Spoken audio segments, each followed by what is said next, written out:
Good evening. Welcome to the June 6, 2017 regular school board meeting of Everett Public School Board of Directors. Since we were last together in the boardroom, we experienced two tragic events in our district.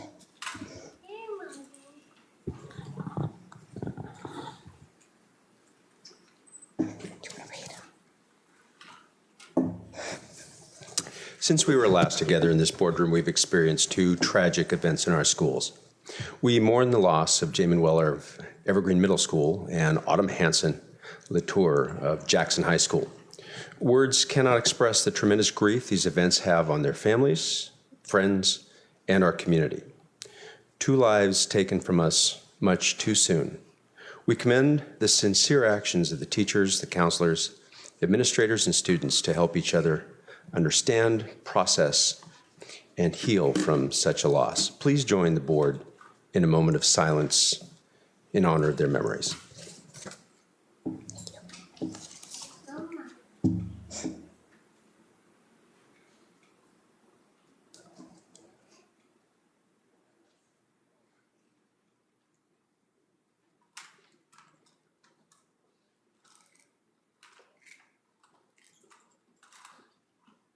Thank you. Would you please stand and join me for the Pledge of Allegiance?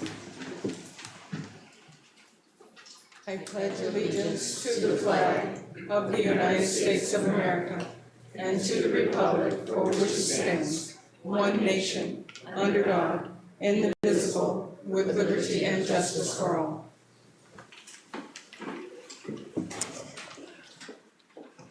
Will the secretary please call the roll?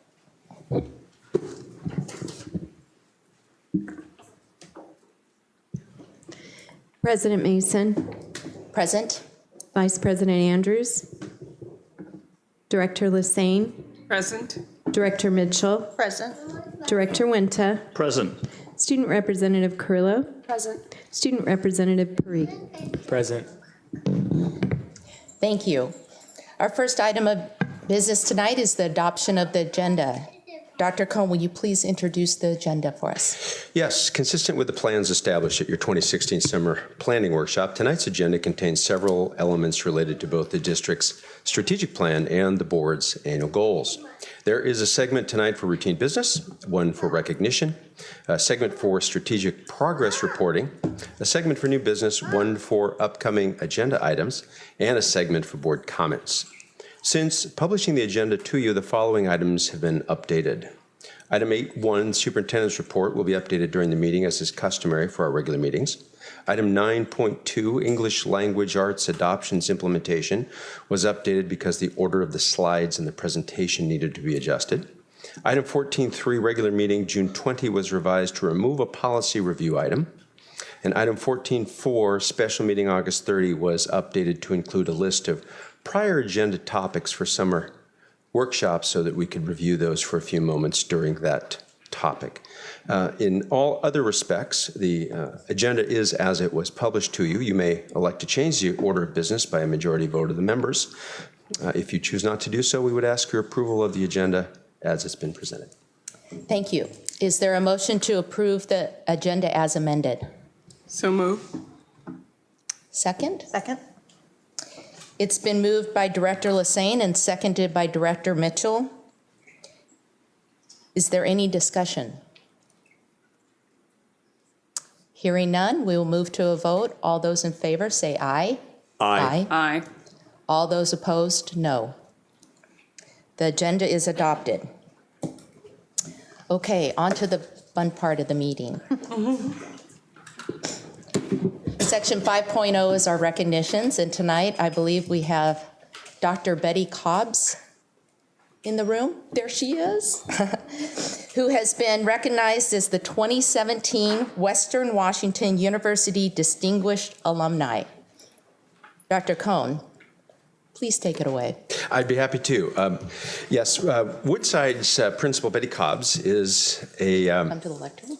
Am I going to? If I do, I can't read the thing that I've got in front of me. But No, should she come? should she? Oh, Yeah, yes, absolutely. yeah. Yes, Dr. Cobbs, if you and Dean Rios would like to approach the lectern, that would be absolutely fabulous.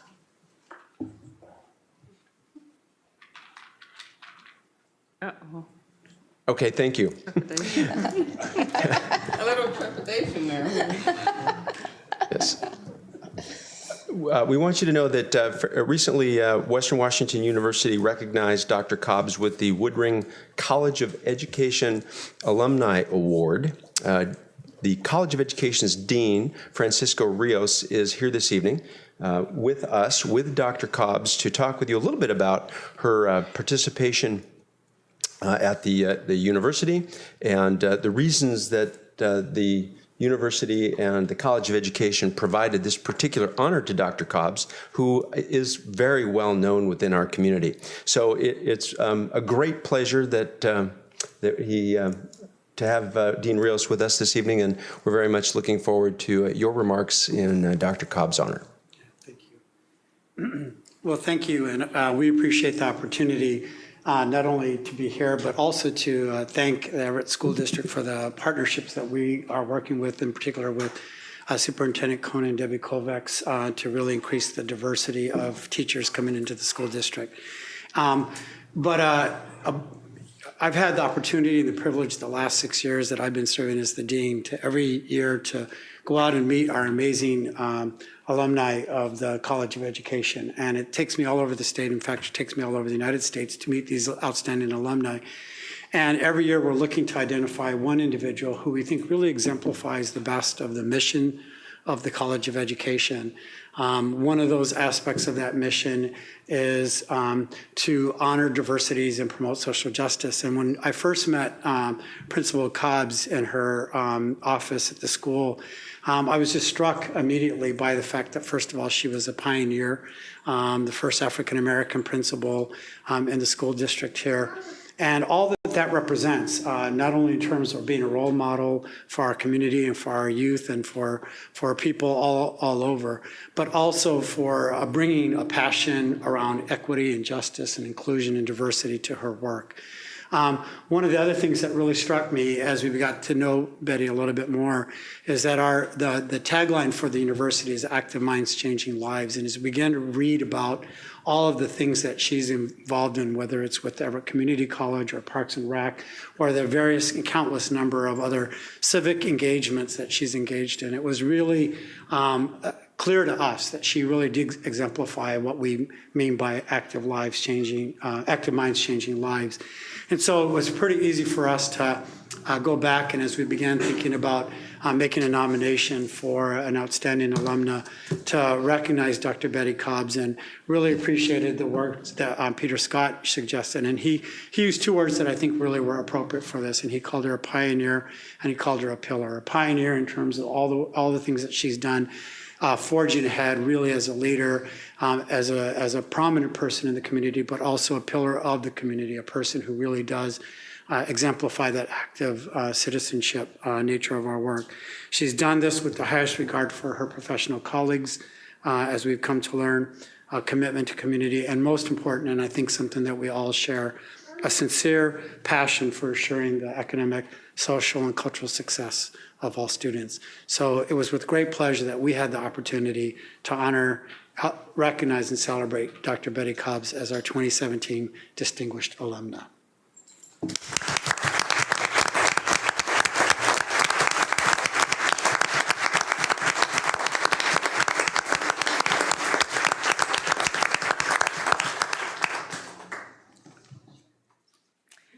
Well, I would just like to thank Dr.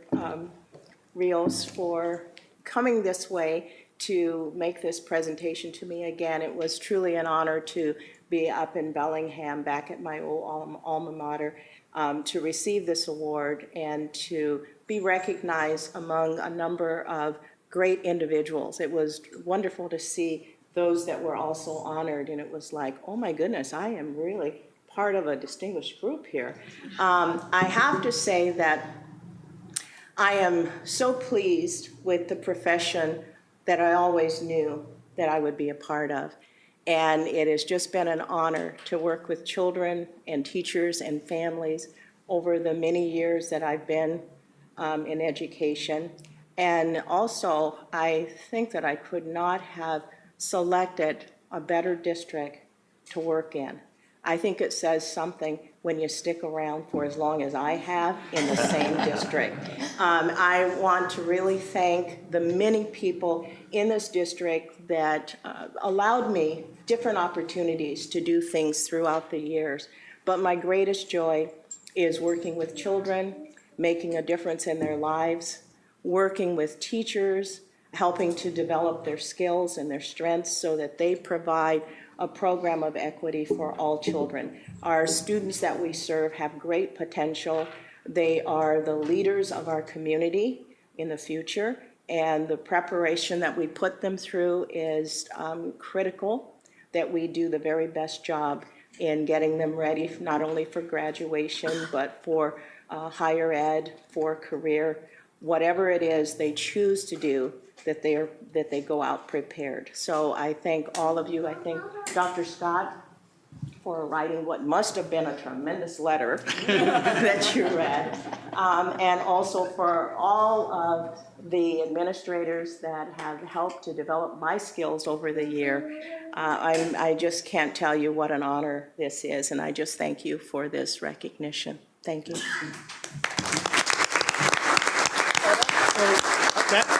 That picture up there, that she said she knew when she was 4 she wanted to be a teacher. So we got a picture of her when she was 4. So yeah, that's that picture. Wanted to just give a shout out to I was kind of cute, So- wasn't I? While the board members come around to take a picture with you and present you with a certificate, let me read a little bit of what we published about this particular award. Dr. Cobbs has served 44 years in education, 9 of them as a teacher and 35 years as a principal. In addition to her extensive leadership in schools, Betty served as a civil service commissioner in Everett, a commissioner for Everett Parks and Recreation, a member of the PEAB Advisory Board at the University of Washington, Bothell. She served as a member of the Board of Trustees for Everett Community College, and she's worked for several nonprofits in a volunteer capacity, including the Imagine Children's Museum, the Northwest Regional Education Lab, Everett Performing Arts Theater, the Everett Youth Symphony, and the Parent Teacher Student Association. In 1993, the Business and Professional Women of Snohomish County also honored Dr. Cobbs as their Women of the Year. Yeah, that's great. Come on up. I hope they give you a super fancy plaque or something. But we have our special Board of Directors Certificate of Recognition for earning Western Washington University's 2017 Distinguished Alumni Award for representing Everett Public Schools with excellence and professionalism. Thank you so much.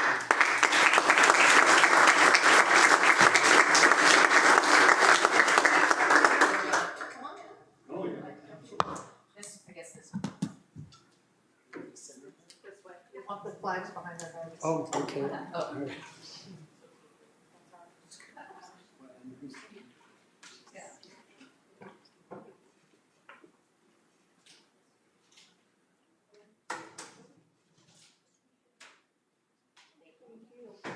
Thank you for being here. Appreciate you coming. Thank you. Thank you for coming.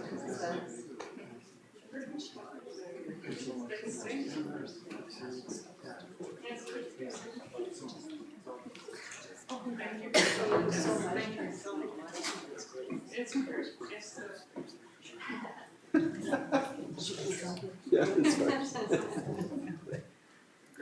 fine. Dean, thank you.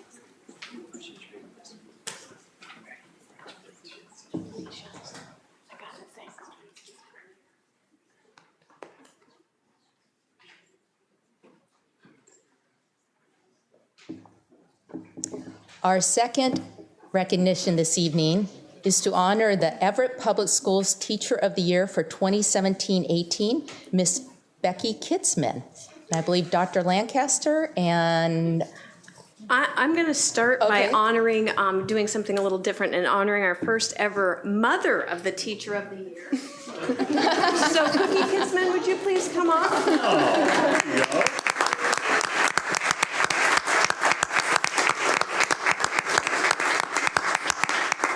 Cookie is an outstanding teacher in her own right. I heard roughly around 51 years in education, teaching at Lincoln High School, and she's been a volunteer here in Everett for I have to do the math. Many 8 years. 8 years math tutoring, and her love for math is absolutely compelling. The most math phobic student can't say no to Cookie, and she's helped many of our students walk across the stage because she turns their fear into a love of math. So Cookie, thank you very much for all you do as our first ever Mother of the Teacher of the Year.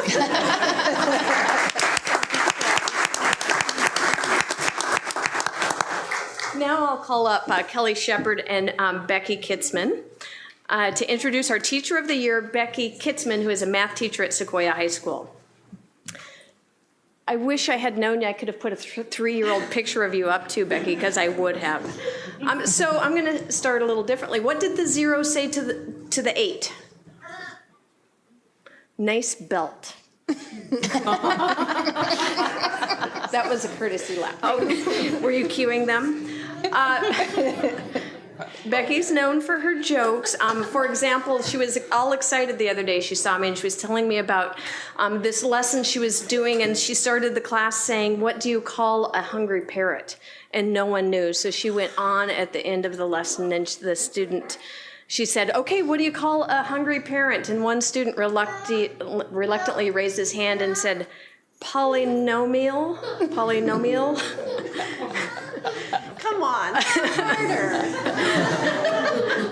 Poor Polly. Anyway, but she was excited to go home and tweet about it. And then what she said is, "I'm going to use that to engage him and get him hooked, because now he'll study about polynomials with me." So Becky infuses attempts at humor with a passion for teaching, high expectations, strong support, and the ability to develop relationships with students like no other. She gets them to try, and by trying they succeed.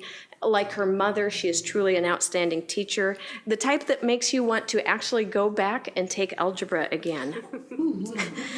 Becky was selected as the Teacher of the Year representative for our district. She's currently in the running for the Regional Teacher of the Year. We won't know the results of that until September. And she will represent our district in things like our new hire induction in August. And we know that Becky will represent our district proudly. I'm going to ask Kelly Shepard to say a few more words about Becky and her service at Sequoia. Thank you very much for welcoming us here. First of all, Becky Kitzman is legendary in her work as an educator. It started as a substitute in University Place School District and then as a math teacher at Curtis Junior High. In 1999, she joined us as a Gateway Guardian and then has been at Sequoia for the last 13 years.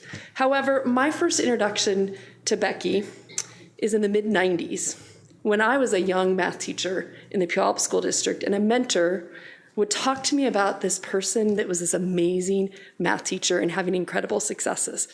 Honestly, back then, I thought her mom, Cookie Kitzman, was making things up about her daughter and was bragging about her child.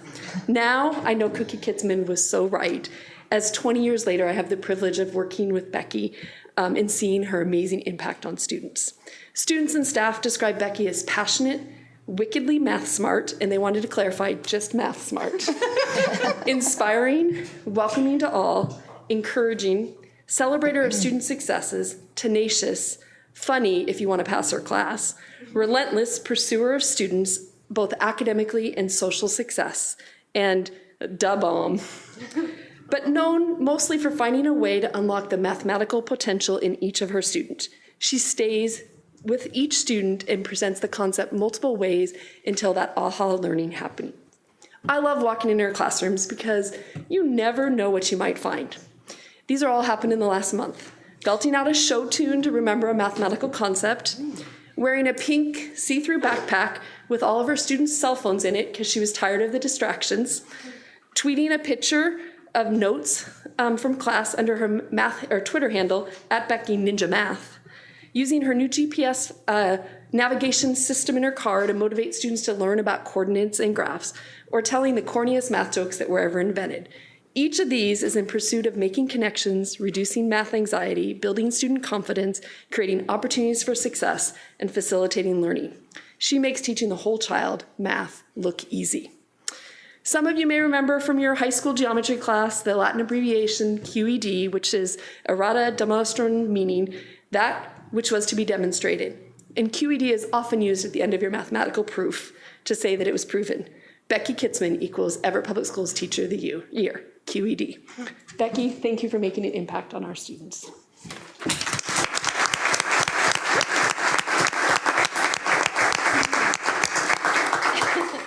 Thank you. No. Dr. Lancaster, it's all in the delivery. Yeah, okay. Wow. I would like to take this opportunity to thank the school board, Dr. Lancaster, Ms. Shepard, and Everett Public Schools for this incredible honor, which I wholeheartedly share with the entire staff at Sequoia High School. It's the mission of our team of teachers, administrators, and support staff to make personal connections with each one of our students, which we believe is the foundation of their future success. I would also like to thank my family for coming today, my husband Vince, my father Art, my youngest of my 3 sons, Tommy, and especially my mother, Cookie Kitzman, who has been a math teacher for the better part of a century. I know that as adults, many of us, sorry, Mom. I know that as adults, many of us cringe when we start to sound like our parents. But for me, when I'm in the classroom and I sound like my mother, that's when I know I'm in my A game. I have always believed that if I can just be a fraction of the teacher she is, I will have made a positive difference in the lives of students that I'm blessed to have in my classroom. Again, thank you. This is truly an honor. Thank you.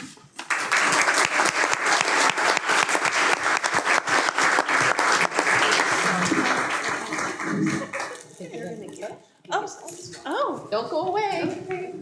I might need another arm. Just FaceTime her when you give it to her. She's saying,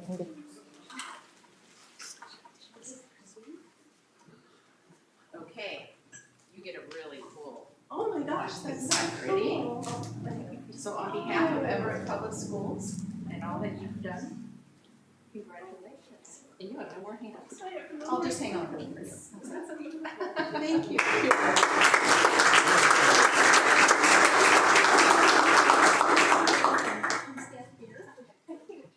Her family too? Yes. Yeah. Oh, yeah. Everyone. Just have to congratulate. We'll do family and then we can do coworkers. Okay, okay.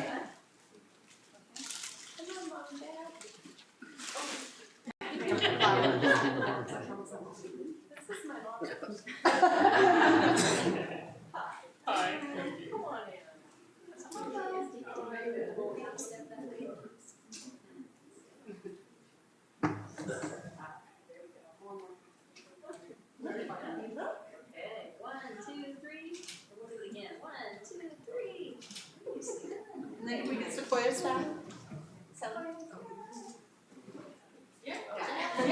I'm worried. She asked. I'm not going to. Your other family. It's tight. This room. Turn to the side, turn to the side. Okay, we turn this way. See how much better we fit? Oh, awesome. Okay, Amy, how am I set in? 1, 2, 3, and again, 1, 2, 3. Nice. Thank you. Thank you.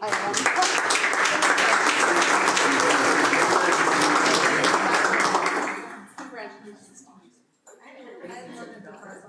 How did they there? I was in her classroom. I'm like, Christina done that.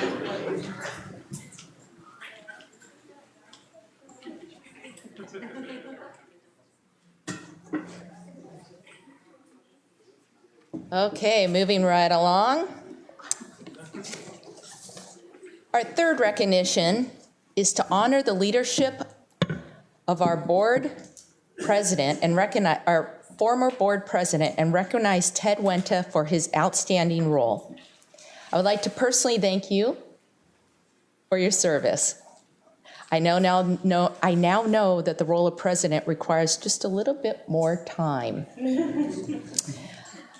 I also want to say I've always been impressed with your natural ability to lead and run a meeting, which I'm taking to heart now.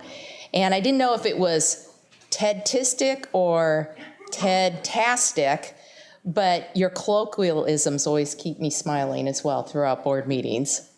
And just your warm and welcoming manner. You've given me much to strive for, and I would like to say thank you. And I believe maybe some of the other board members or student representatives would like to say thank you as well. Yes, Ted, I'd like to thank you from the bottom of my heart. Your leadership has been a welcome mainstay for the board and for the work that we have to do here. Your thoughtfulness, your strategic thinking, you think about the business focus of the problem,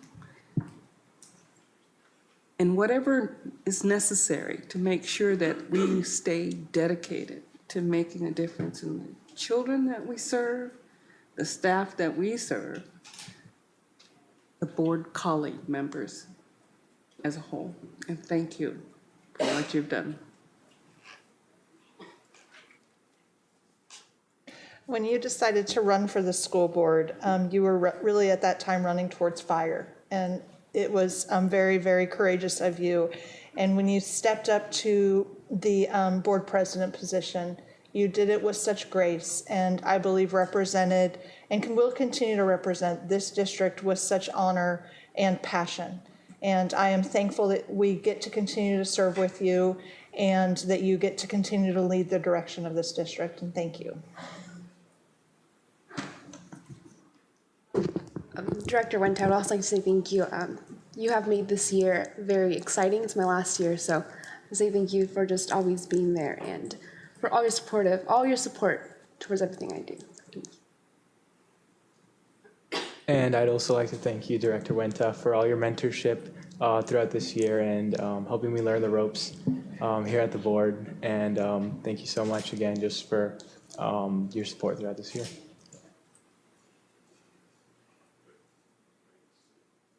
Okay. Well, we'll let. Only 1 minute, though. No. Clock's running. We like to keep, in honor of Director Wenta, we like to keep our meetings on schedule. There was never a meeting that ran late. It is a privilege to serve in the role of school board president. And, you know, my biggest fear was not to screw it up because we've had some wonderful school board presidents. And I've always considered myself a steward of that seat. And it was just very easy to do when you have a school board, a superintendent, a leadership team that really makes everyone look good, And so I just happened to be an occupant of a chair that happened to oversee what was a wonderful, wonderful district. I'm not going to lie. Last time at the school board meeting, I leaned over to former President Lassane and I said, I kind of like it over here. It's really nice over here. But I have great faith and confidence in President Mason. We are in good hands. And I just want to thank you and the board for the confidence that you placed in me during that time to be a part of this. Thank you. Thank you. And with that, I think we're going to do a picture. What? Yeah.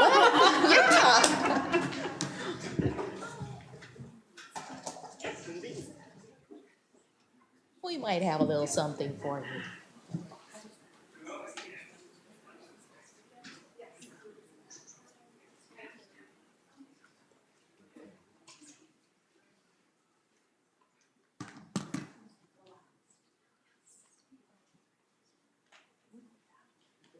Director Wenta, on behalf President Mason. on behalf of Everett Public Schools Board of Directors, we thank you for your service as president. I appreciate all you have done to lead this team here. Thank you.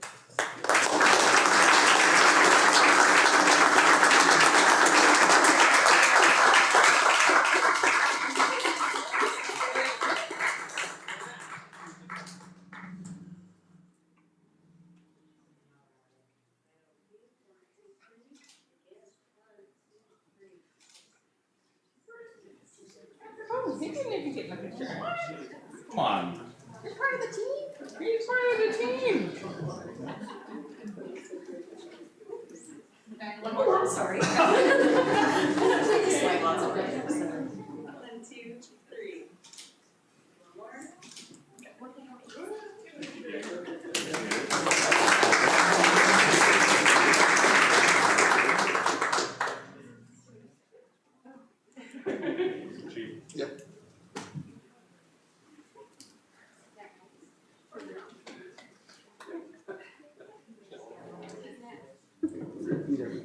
See, aren't board meetings fun? Yes.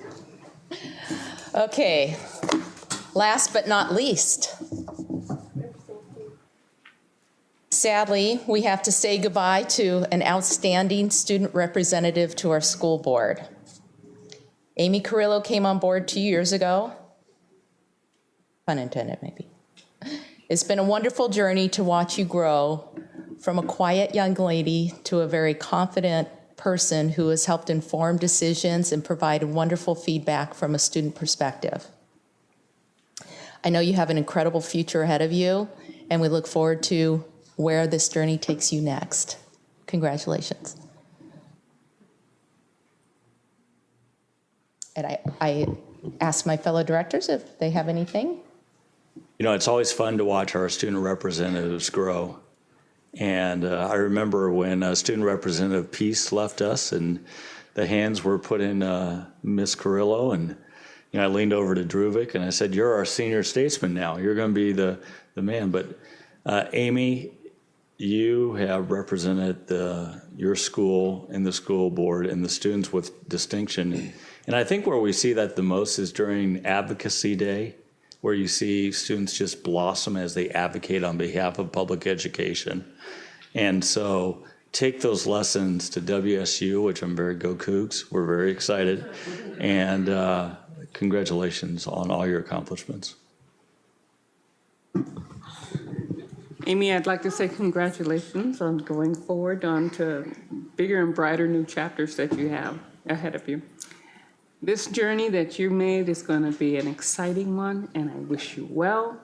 And I know that you will overcome whatever hurdles come your way, because, you know, I have found that you have grown so much, and you're determined, and you're focused and determined to go wherever you want to go. And so thank you for being a member of this board as a student rep, and I wish you all the success in the world. Good job. Go for it. And it has been my pleasure to sit next to you and every once in a while share a few whispers. And you have truly added what we expect of each of our students, and you've really risen to the challenge and the opportunity to share your student voice, to bring the message from Everett High to and take back information, and always keeping us apprised of what's going on at your school. I know that family is very important to you, and going all the way across to the other side of the state is going to be very exciting for you. And your family will always be with you. We will always be with you and supporting you, and I wish you the best of luck. Congratulations.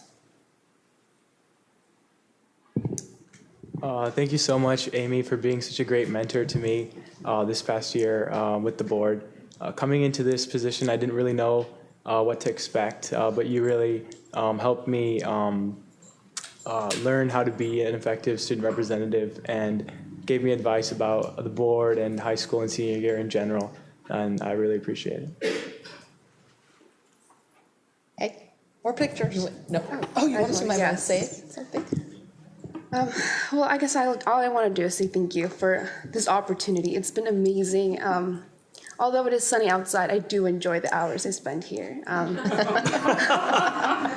do miss a lot of school activities, but it's just amazing to learn so much. When I think of school now and my education, I don't just think of high school and teachers. I think of all the policies that go into this, everyone behind us, and I just want to thank you for that. Yesterday, I went to the bank, and I was talking to one of the bankers there, and I told them I want to be a teacher. And he goes, "You should work at the Everett Public Schools." He goes, "They pay well," and he started going on, and I was like, well, this is amazing, because I sit here with everyone, and I help. Maybe I don't make decisions, but I sit here, and I listen, and I help give my point of view. So just thank you for this opportunity. It's been amazing. Thank you.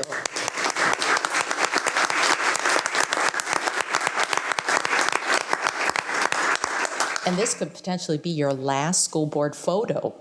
Aren't you excited? Let's go.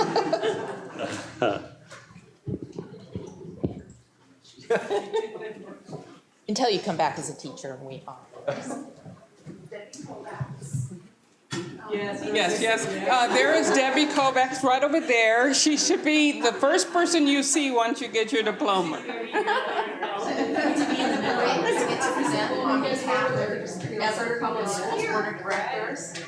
We'd like to say thank you very much for your service and dedication as a student representative to the school board. You've done an excellent job. Thank you, Amy.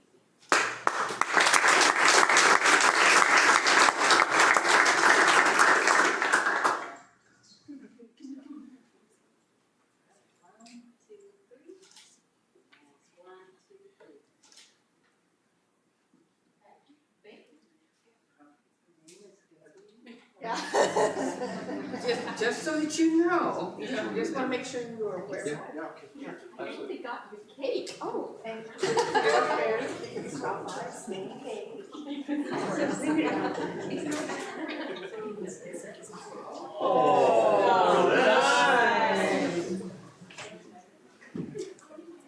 The special Those are big blocks of frosting. Yes. Lots of frosting. You get to cut it. A few times we allow a nice.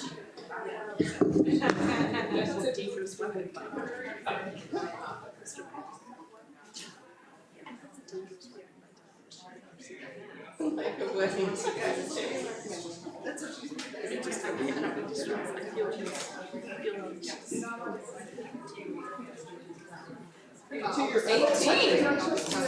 With a knife? You might be too big for you. Oh, I hear Nice you. small pieces.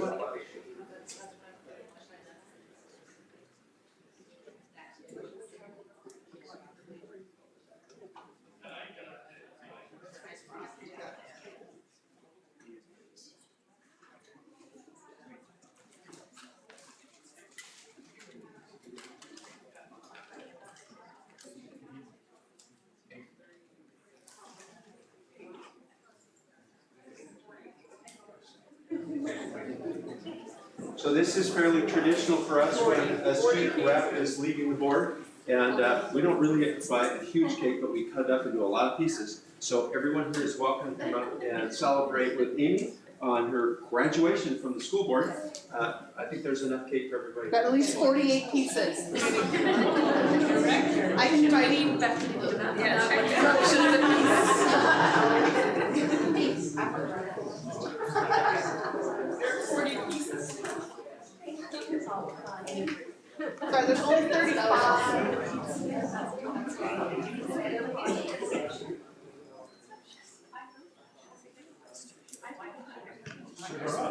Yeah, sugar up. I got a lot of chasing to do.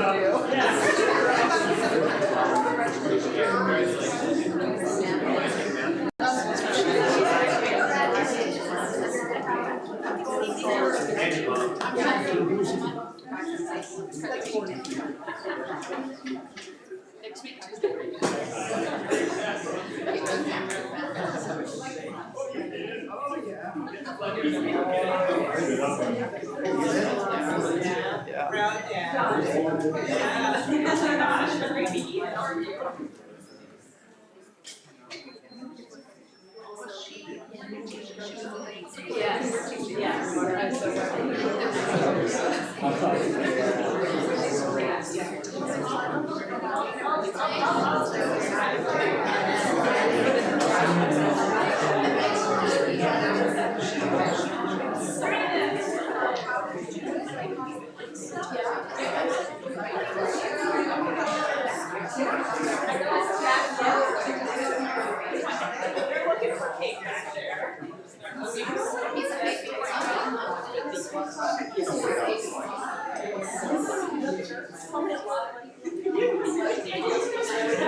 Congratulations.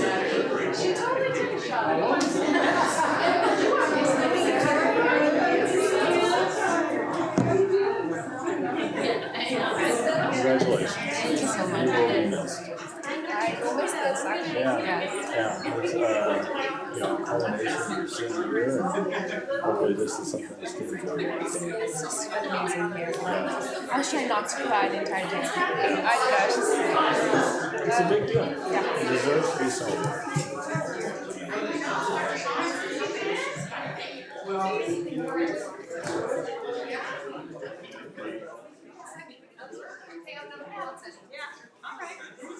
Nobody wants to be helpful. What about you?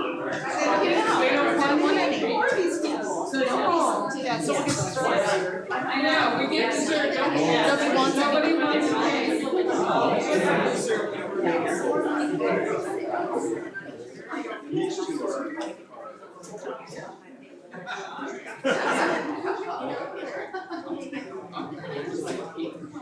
Then we'll have dessert after dinner. Nice black, man. You have a wall, a special wall for all your dream left on the wall for this one. You're lovely.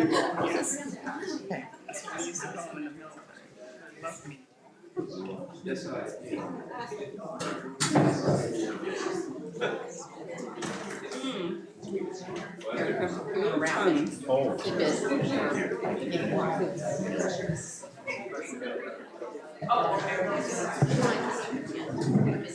Want to wrap and keep it safe while you travel home.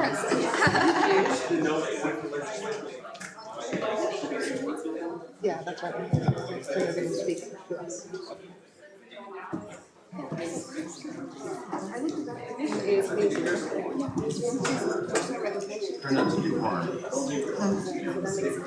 No, probably not. I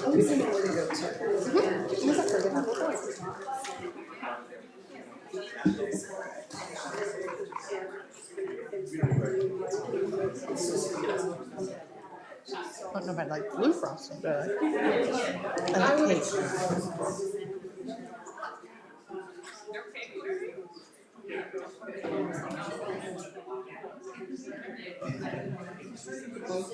I don't think so. We're going to let everyone speak it the first time since they're here. Are you comfortable with that? Oh, yeah. I'm good.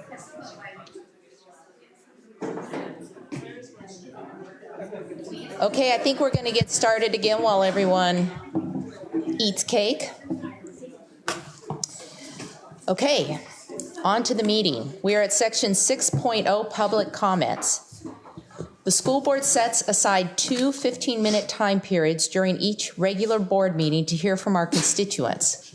We do this because we value public input and want to hear and understand the perspectives you bring to the table.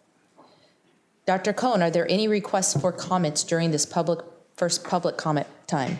Yes, there are. Okay. How many do we have tonight? At this moment, we have 8. Okay. Typically, we have a 15-minute period for public comment, and public comments run 3 minutes, as Dr. Cohn will soon explain. But I think we'd like to go ahead and listen to all of them since people have shown up. We have a second time period, but that's later in the evening. So rather than divide you up and make you wait, we're going to go forward with all of them at this point. The entire board welcomes you to the public meeting. It is important that all understand how this portion of your school board meeting is conducted. There are 3 reminders for those who may not have attended a board meeting before. 1, the superintendent will call you to the podium to speak in order in which you signed up tonight. Each speaker has 3 minutes. 2, all comments are recorded, which will be made available for future viewing by both the board and the public. 3, the public comment part of the agenda is for the board to listen to what you have to say. It is not for debate or discussion. Board members do not respond to individual comments. School board meetings are designed to conduct district business in public. We welcome ideas and opinions presented in that same spirit. As board president, I have the responsibility to ensure the meeting and all conversations and business actions are orderly, productive, and respectful. Thank you for helping me with that responsibility. Dr. Cohn, may you please introduce the first public comment? I will be happy to. The first comment tonight is from Jack McLeod. Jack is an employee of the district at Cascade High School. He would like to address the board on the Cascade High School greenhouse closure. The green light will signify the start of your 3 minutes. The yellow light is a 30-second warning, and the red indicates the expiration of your time. Where are the lights? Oh, okay. Board members, Dr. Cohn, thank you for listening to me this evening. This is the end of my 31st year in Everett Schools, 17 as a National Board Certified Teacher, 9 as a TOSA, leading high school and middle school teachers, but mostly working with students at the School of Pride, Cascade High School. Everett Public Schools' vision is our students will lead and shape the future. I'm hoping we can remain faithful to that vision.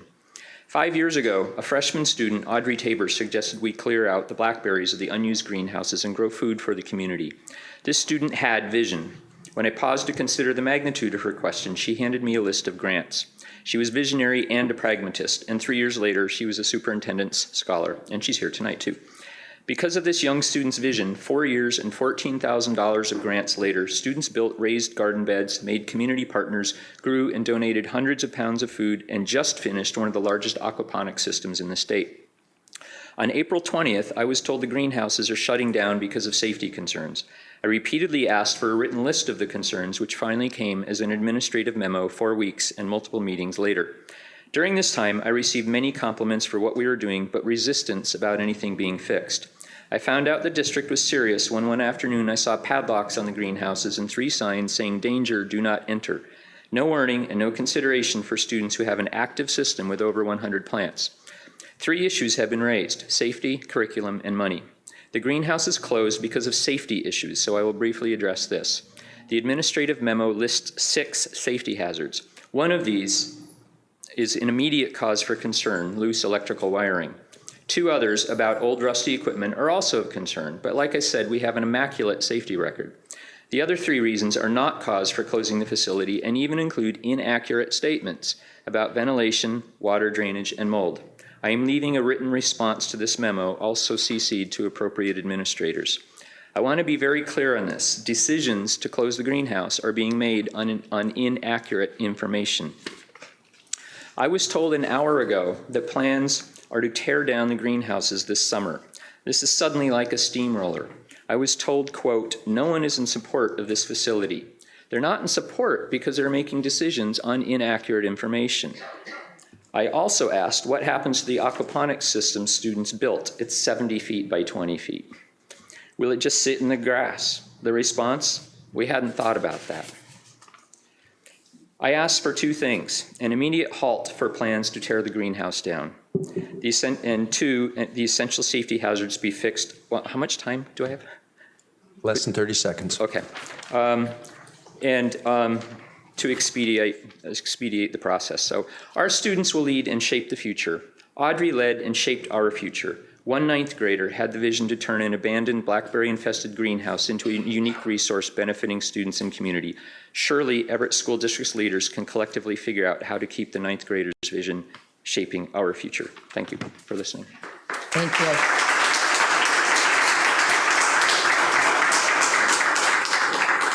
The next speaker is Sue Bradshaw. She's a resident of the district and a parent at Cascade High School and wishes to speak about the Cascade greenhouses. I have a procedural question. How do I leave a document for the board? You can leave with the recording secretary.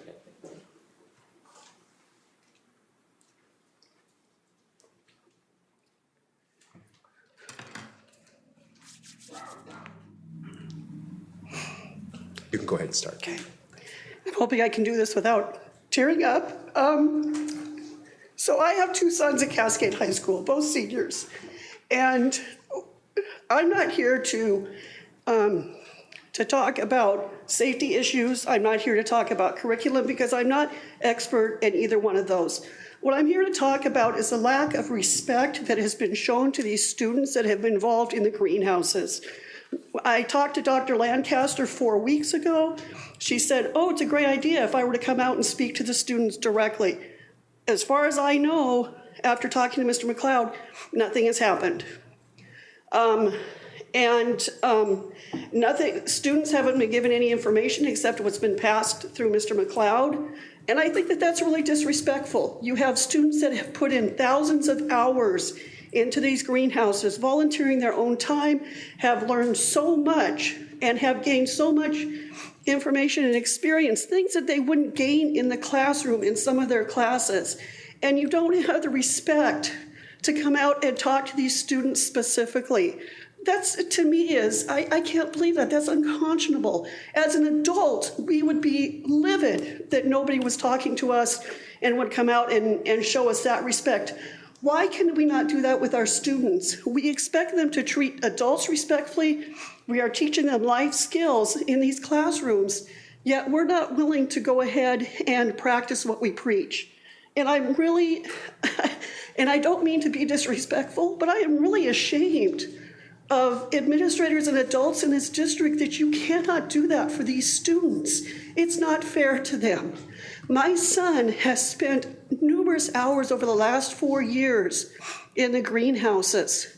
He has learned so much to the point that he is going to Johnson & Wales University in Denver, starting in the fall in culinary arts.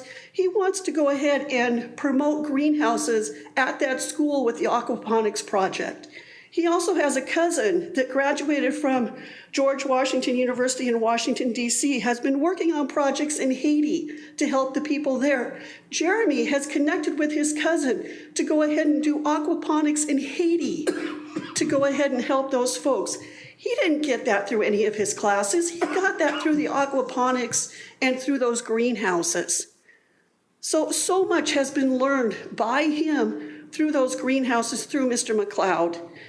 But once again, what I want to say is please show these students the respect that they deserve by talking to them collectively as a group and be honest with them. You're telling them that, that all these things are going on, and then I'm learning that you're planning on tearing down the greenhouses no matter what because you've got other plans for them. The students haven't been told that. They weren't told that.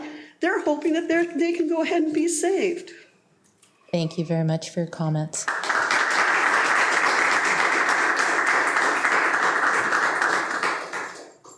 Our third speaker this evening is Zach DeMars. He's a student at Cascade High, a resident of the district, and wants to speak to you about the greenhouses. Good evening, directors. I'd just like to mention that Dr. Lancaster did meet with some ASB student leaders from Cascade, but I don't know that she has met with environmental arts or greenhouse leaders on this particular subject. I join you tonight to draw your attention to the situation at the Cascade greenhouses and share the voice of students in response to their sudden closure and unsure future. I'm joined over here in the audience by Cascade students and staff, including environmental arts club and ASB student leaders. We're concerned about the future of the greenhouses, given the impacts they've had on students' learning, the investments that have been made in the project by students, staff, and community partners, and the potential that they have for the future. More than 100 Cascade students have contributed nearly 1,000 hours after school, on weekends, and in their free time to supporting the restoration of the greenhouses. These students have gained factual knowledge about environmental systems, aquaponics, food production, and biochemistry. They've learned technical skills with hands-on experiences designing, constructing, and maintaining the systems. They've exercised 21st century skills, collaborating with students and staff on system design and communicating complex instructions to groups of their peers at work parties. They've served the community by donating hundreds of pounds of food to a local food bank and through a partnership with the Red Barn Community Farm. They've been recognized and supported by community partners, including the Everett Public Schools Foundation and district publications. They've been given a reason to want to come to school each day.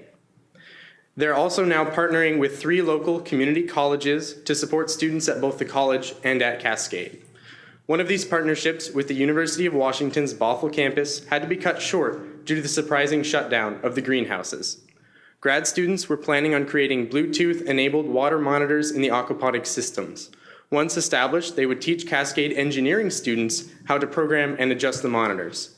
Unfortunately, the grad students must complete their project elsewhere, and Cascade students miss out on an opportunity to appreciate a strategic relationship that improves the quality and coherence of learning opportunities in science, technology, engineering, and math, also known as District Strategic Goal 5.4. The greenhouses at Cascade make the school stronger by making it unique. Few schools in the area have projects similar to this, much less such projects initiated by curious and caring students. Supporting the Greenhouse Project creates a culture that welcomes and celebrates innovative approaches to learning to inspire students and staff, also known as District Strategic Goal 2.1. Directors, we're not here today to request large amounts of money or district resources for this project.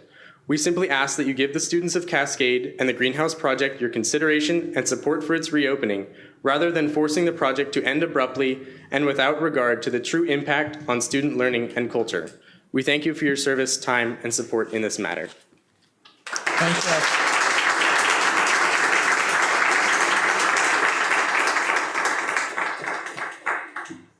And the fourth speaker this evening is Sean Johnson, a resident of the district, and wishes to speak to you about the Cascade Greenhouse.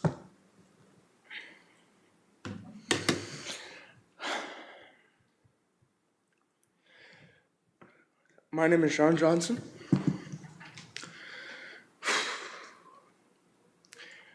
My brother is Jeremy Johnson, and for 4 years, he has devoted nearly 240 hours of his time, and you insult us in the school community by abruptly shutting down the greenhouses, no warning. Your only excuse is safety concerns, and yet you do nothing to promote and actually execute relieving these concerns. This is unacceptable, no warning. I was trying to be a bit more formal and unemotional, but that is no longer achievable. The fact that you have not told us that you are, in fact, tearing down the greenhouses over the summer, it's unfathomable. So many students have committed so much time to this. And it is unacceptable that you would insult not only my family, but the community. I don't know if this fact just eludes you, but this food was going back to the at-risk and homeless students of Cascade and in the city of Everett as a whole. By you not only disrupting the learning that these students have the potential to earn, you are disrupting the ability to give back to the community in many facets that you, as I am picking up, do not even conceive, and that is not appropriate. I would expect that the directors of a student and school board would be able to actually communicate effectively and receive the information and relay your thoughts with us in an appropriate manner. And that has not been done, and it is unacceptable.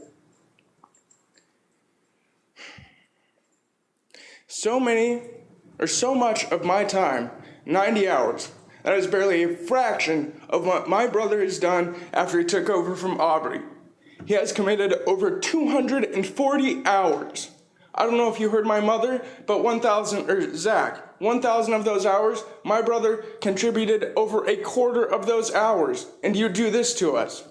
That is unacceptable. I really hope you can change your opinion or your outlook on this whole project, but do not insult us and throw this in our face. Thank you. Thank you. The fifth speaker is Jeremy Johnson. Jeremy indicates he's a resident of the district and would like to speak to the board about the Cascade Greenhouse.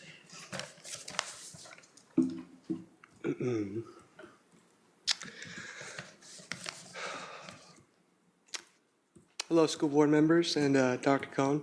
Thank you for taking your time to hear what I have to say tonight. Thank you for the cake as well.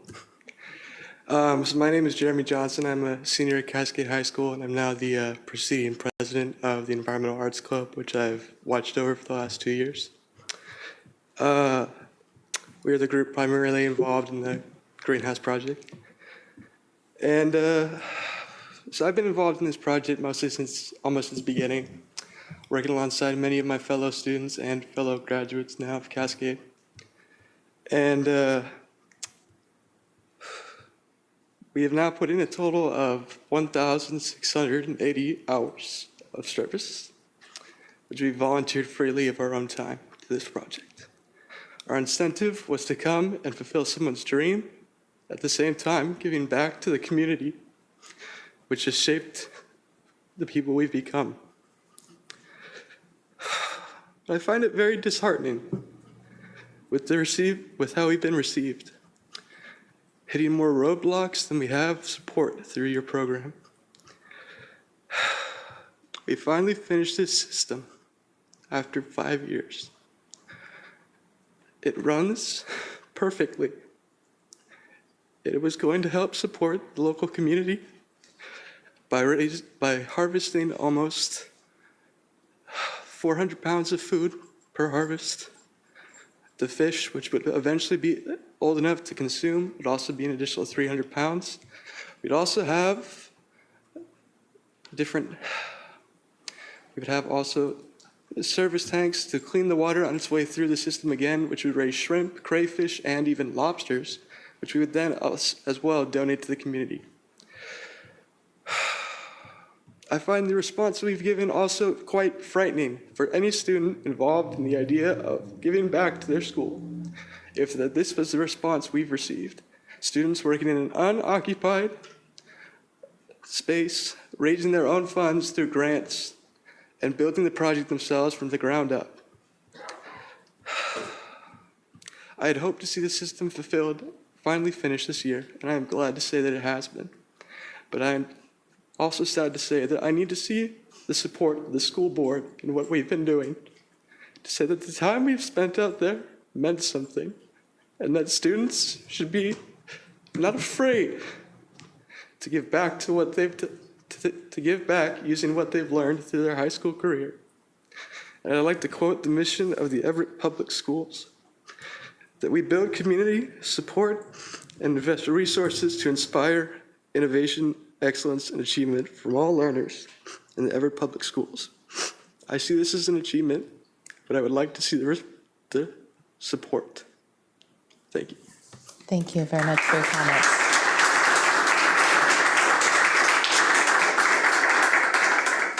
The next speaker is Audrey Tabor, and Audrey is a resident of the district and would like to speak to the board about the Cascade Greenhouse Project. Hello, my name is Audrey Tabor. I graduated from Cascade High School in 2015, and now I am a senior majoring in environmental science at the University of Washington, and I give credit to the Greenhouse Project at Cascade High School for where I am today. I helped kickstart the Greenhouse Project my freshman year, worked passionately to see all 3 greenhouses cleaned out, and my senior year witnessed the proud moment when we began to build the aquaponics system in the largest greenhouse that we hoped would eventually grow fruits, vegetables, and even fish for both Cascade High School and the surrounding community. During my 4 years working in the greenhouses, we were able to serve carrots in the campus kitchen and donate many pounds more to the local food bank. This was the first time in school history that food grown on campus was eaten by students. We also grew all sorts of vegetables from seed in the greenhouse, which were then transplanted by the Red Barn Community Farm, and hundreds of pounds of fresh vegetables were donated to the food bank as well. The work that goes on in the greenhouses is incredibly significant. Many students have no idea where their food comes from or what it looks like before it is pulled from the ground. The greenhouses have taught students how to grow their own healthy food and how to give back to the community. Working with the greenhouses taught me about food and so much more. This project is still young and full of so much potential. I remember considering the possibilities that the greenhouses could provide during my freshman year at Cascade. And I ask you to do the same. The aquaponics system that we have built with Farmer Frog is the ultimate platform for STEM learning and community service. It could give students a chance to work with their hands to monitor water metrics, conduct biological studies of the fish and the plants and the microbes that inhabit the system. The physical act of assembling the system and ensuring that it is in working order to give students would give students a chance to fine-tune their engineering skills and safely learn how to use power tools. For me, learning about sustainable agriculture through the Greenhouse Project cemented my desire to work in environmental science. Working with young people now and teaching them concrete science skills is key to preserving the environment and creating the next generation of young science professionals. Seeing students of diverse backgrounds and interests come together every Friday for multiple years to see this project through was truly inspiring. The Greenhouse Project has impacted many students' lives completely for the better. I hope that students can continue to come together to grow food for the community. I hope that students can continue to learn about biological and mechanical systems and the importance of sustainability. The work that has already been done, the grants that have already been received, and the thousands of hours that students have already put into making the greenhouses into the impressive structures that they are today should show that this project is worth it and has limitless potential. Thank you. Thank you.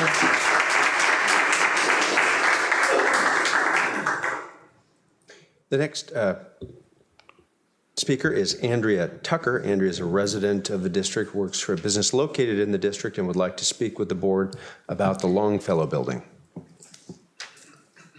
Good afternoon, directors and Dr. Cohn. I am here, first of all, I have to say how impressed I am with the students.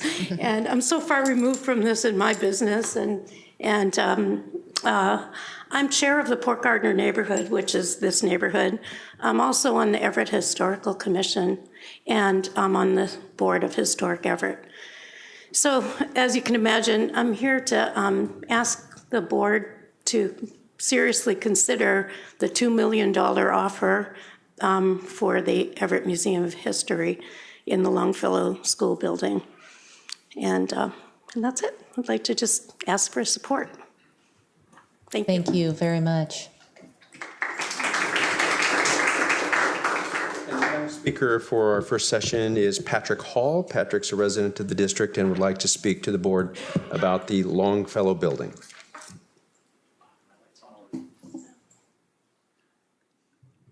Hello. I have no idea where the negotiations are with the Longfellow School, so maybe I'm preaching to the choir. I don't know. So like a lot of people in North Everett, I own a historic home. And legally, it belongs to me. And I can do with it what I want to within city zoning laws. If I chose to demolish it and put something more utilitarian or profitable on that spot, it's within my legal rights to do that. But there is a difference between having a right to do something and doing the right thing. And when I bought this house, I understood that I was, as you said earlier, a steward of my home and actually a keeper of the city's heritage. And when you joined the board, you probably maybe didn't really realize that you were becoming a keeper of the city's heritage in the form of this building, but you did. And the Longfellow Building is a lot more historically significant, certainly, than my house. And right now, it might look like a dilapidated building, but as a museum, it has the potential to be a jewel in Everett's crown, something that generations of Everett residents in the future would be able to look to and say, you know, that's part of our heritage. That's something that's ours. Something that makes Everett, Everett. Something that makes it different from so many other cities that are full of tract homes and strip malls and fast food restaurants and big box stores. Something that makes it unique in a city. So you have the opportunity to be remembered as the board that saved the Longfellow School. And so I guess I would just like to implore you to be the heroes that the community and the city needs you to be. Thank you very much. Thank you.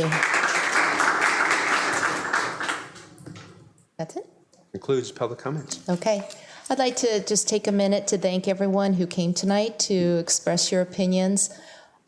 As directors, we sometimes have opportunities to get out into the community and talk about different topics, but we always appreciate it when you come to speak to us. So Thanks for taking your time this afternoon and for sharing your thoughts. We do appreciate it, and we do hear what you're saying. Thank you. Okay. We are on to 7.0, the consent agenda. Dr. Cohn, would you please provide an introduction to the consent agenda? I would be happy to do that. The consent agenda for the board includes repetitive business items. These include, for example, meeting minutes, personnel actions, expense vouchers, and recurring contracts. Sometimes the consent agenda will include items that occur less frequently, but are of a routine business nature. The less frequently occurring consent agenda items are usually reviewed by the board in its Friday report, 1 or more weeks before the board meeting when those items are scheduled to appear on the consent agenda. This gives directors time to ask staff questions about those items or to consider a discussion about the policy implications of a particular item. If a consent agenda item is removed by the concurrence of 2 directors, that item is placed in new business and the remaining items are automatically renumbered. The board votes on the consent agenda. In a single motion, the consent agenda is not debatable. In the case of this consent agenda, the superintendent's office has received no questions or comments regarding any of the items. Therefore, the consent agenda is presented as published, and we ask your approval thereof. Thank you. Is there a motion to accept the consent agenda? So moved. Is there a second? Second. It has been moved by Director Wenta and seconded by Director Mitchell. Does any director wish to remove an item from the consent agenda and place it in new business? Hearing no requests, we'll move to a vote. All those in favor say aye. Aye. All those opposed, no. Motion carries. Which brings us to the superintendent report. Dr. Cohn. Yes, it does bring us to that. Let's see if we can make that come up on the screen. And there it is. Excellent. Thank you very much. So the introductory slide this evening is a photo of Penny Creek Elementary School's special ribbon cutting ceremony on June 2nd for their outdoor garden classroom. The students are tackling a real-world problem in their problem-based learning unit. It's a dwindling bee population problem, and they are tackling the problem and attempting to do something about it. With the help of a $5,000 national grant, or a $5,000 grant from the National Education Association, and a $1,000 grant from the Abbott Public Schools Foundation, the students planned, budgeted, designed, and installed an outdoor garden classroom. Teachers Valerie Strong and Kirsten Judd championed the project. And if you get a chance to visit Penny Creek, I suggest that you spend a moment or two visiting the garden. Tonight's agenda has a couple of significant items on it. It always has a number of significant items, but there are a couple of highlights I think probably ought to draw your attention to. First is an update on our 24 credit plan work. We're going to talk about the progress toward the district meeting that 24 credit graduation requirement, which means students need to accumulate 24 credits in order to graduate.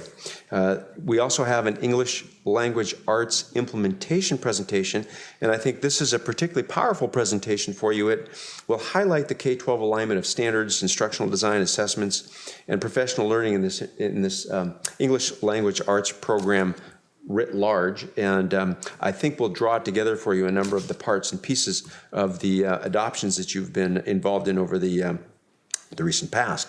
Would like to share with you that we had probably our most successful yet staff of color reception. This is an event that we dreamed up in order to provide our staff of color an opportunity to get to know each other and to get to know members of the communities of color in the greater Everett area.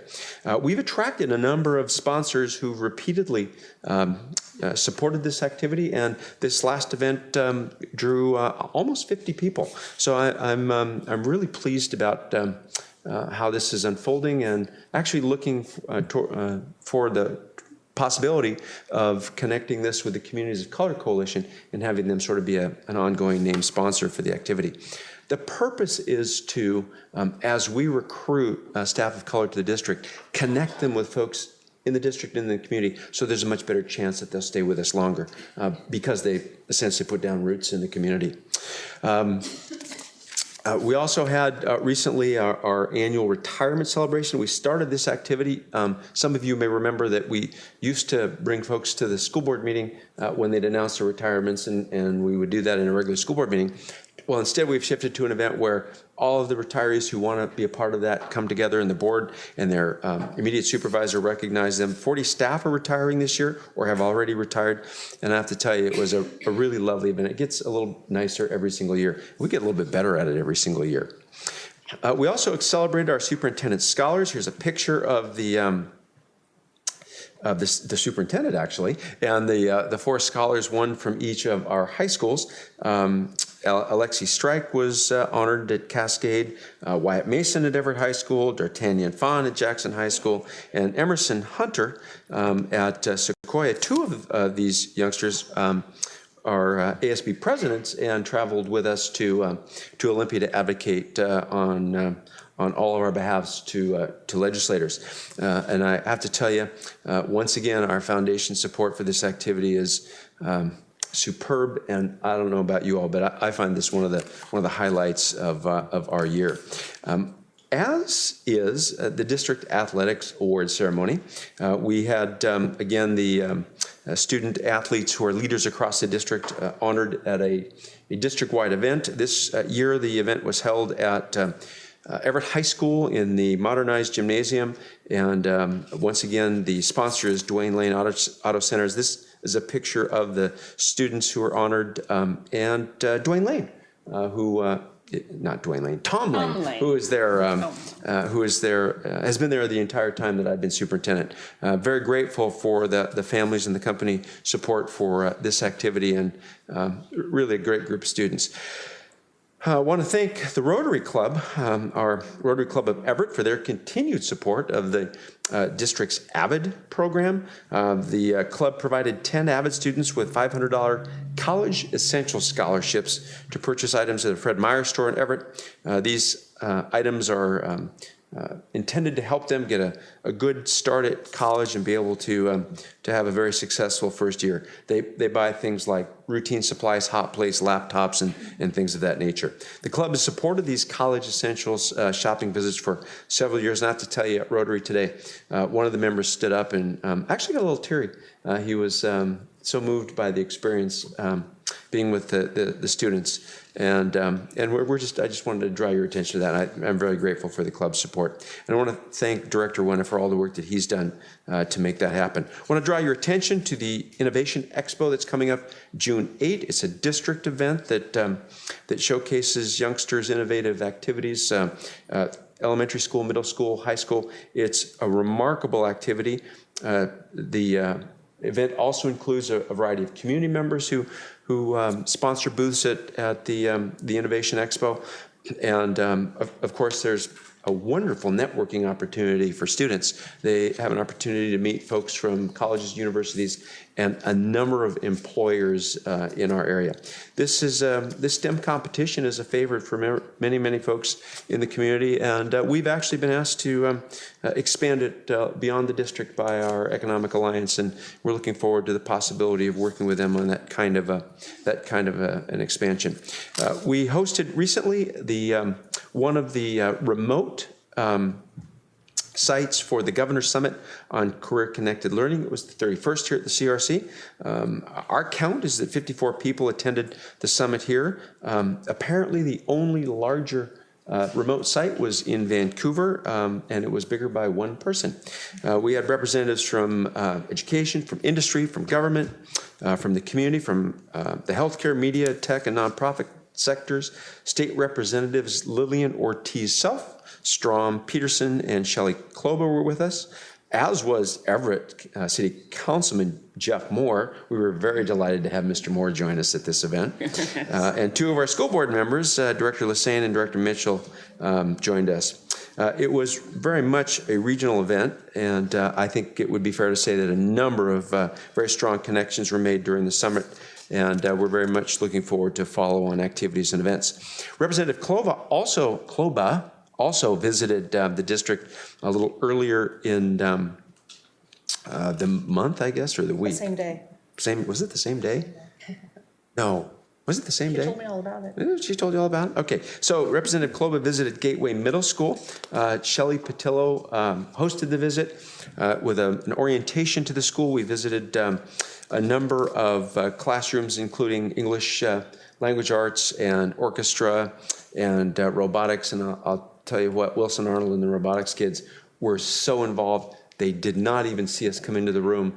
And the kids' level of technical conversation around the programming and fault finding and repetitive fixing, we call it quality improvement, right? Processes with the robots in their field of travel was really remarkable. So I appreciate Shelley's getting ready for that visit and the representative's time spent with us. Boeing Company, we want to thank for donating $6,000 to support the Cascade High School robotics program. It's a $6,000 gift from the company and the BPAC, the name of which I think is in your materials, but I've forgotten what it stands for. This is going to help cover the cost of competition fees, of tools and supplies to build robots. And I think it would be worth noting that robotics and STEM overall is a significant area of growth for us in the district, as are related programs, and probably a very significant signature cluster area where we would expect to invest in growth at Cascade High School. By way of a construction update, North Middle School modernization completed an eco charrette for its sustainable design. The district staff and the design team met and completed this process, and it's a workshop where staff and the design team discuss means and methods to comply with our state's sustainable schools protocol, and it's loosely equivalent to a LEED silver rating. We don't enter into the LEED process because it's actually quite expensive. So in addition to that, the planning and design work is completed for Hawthorne for floor covering replacements at the elementary school this summer, and that was funded by the 2016 capital levy as compared to the 2016 bond, which is funding the North modernization. School visits this past month were focused on items like boys only reading, middle school forum, the representative visit that I shared with you. Representative Larson visited Cascade High School to see the robotics program and learn more about our district's STEM emphasis and the direction that we're heading with our investments in instructional program. Was able to spend some time at Everett High School for the NJROTC awards ceremony, and also met with the officers from Everett High for their the ASB officers breakfast, and the same with Cascade, and the same with Sequoia, although theirs is a lunch. We've got a number of community visits that occurred during the last month, including the conclusion of our mayoral candidate orientations in Everett, the update for the Economic Alliance, and we spent some time, a second visit from the employer-supportive Guard and Reserve organization.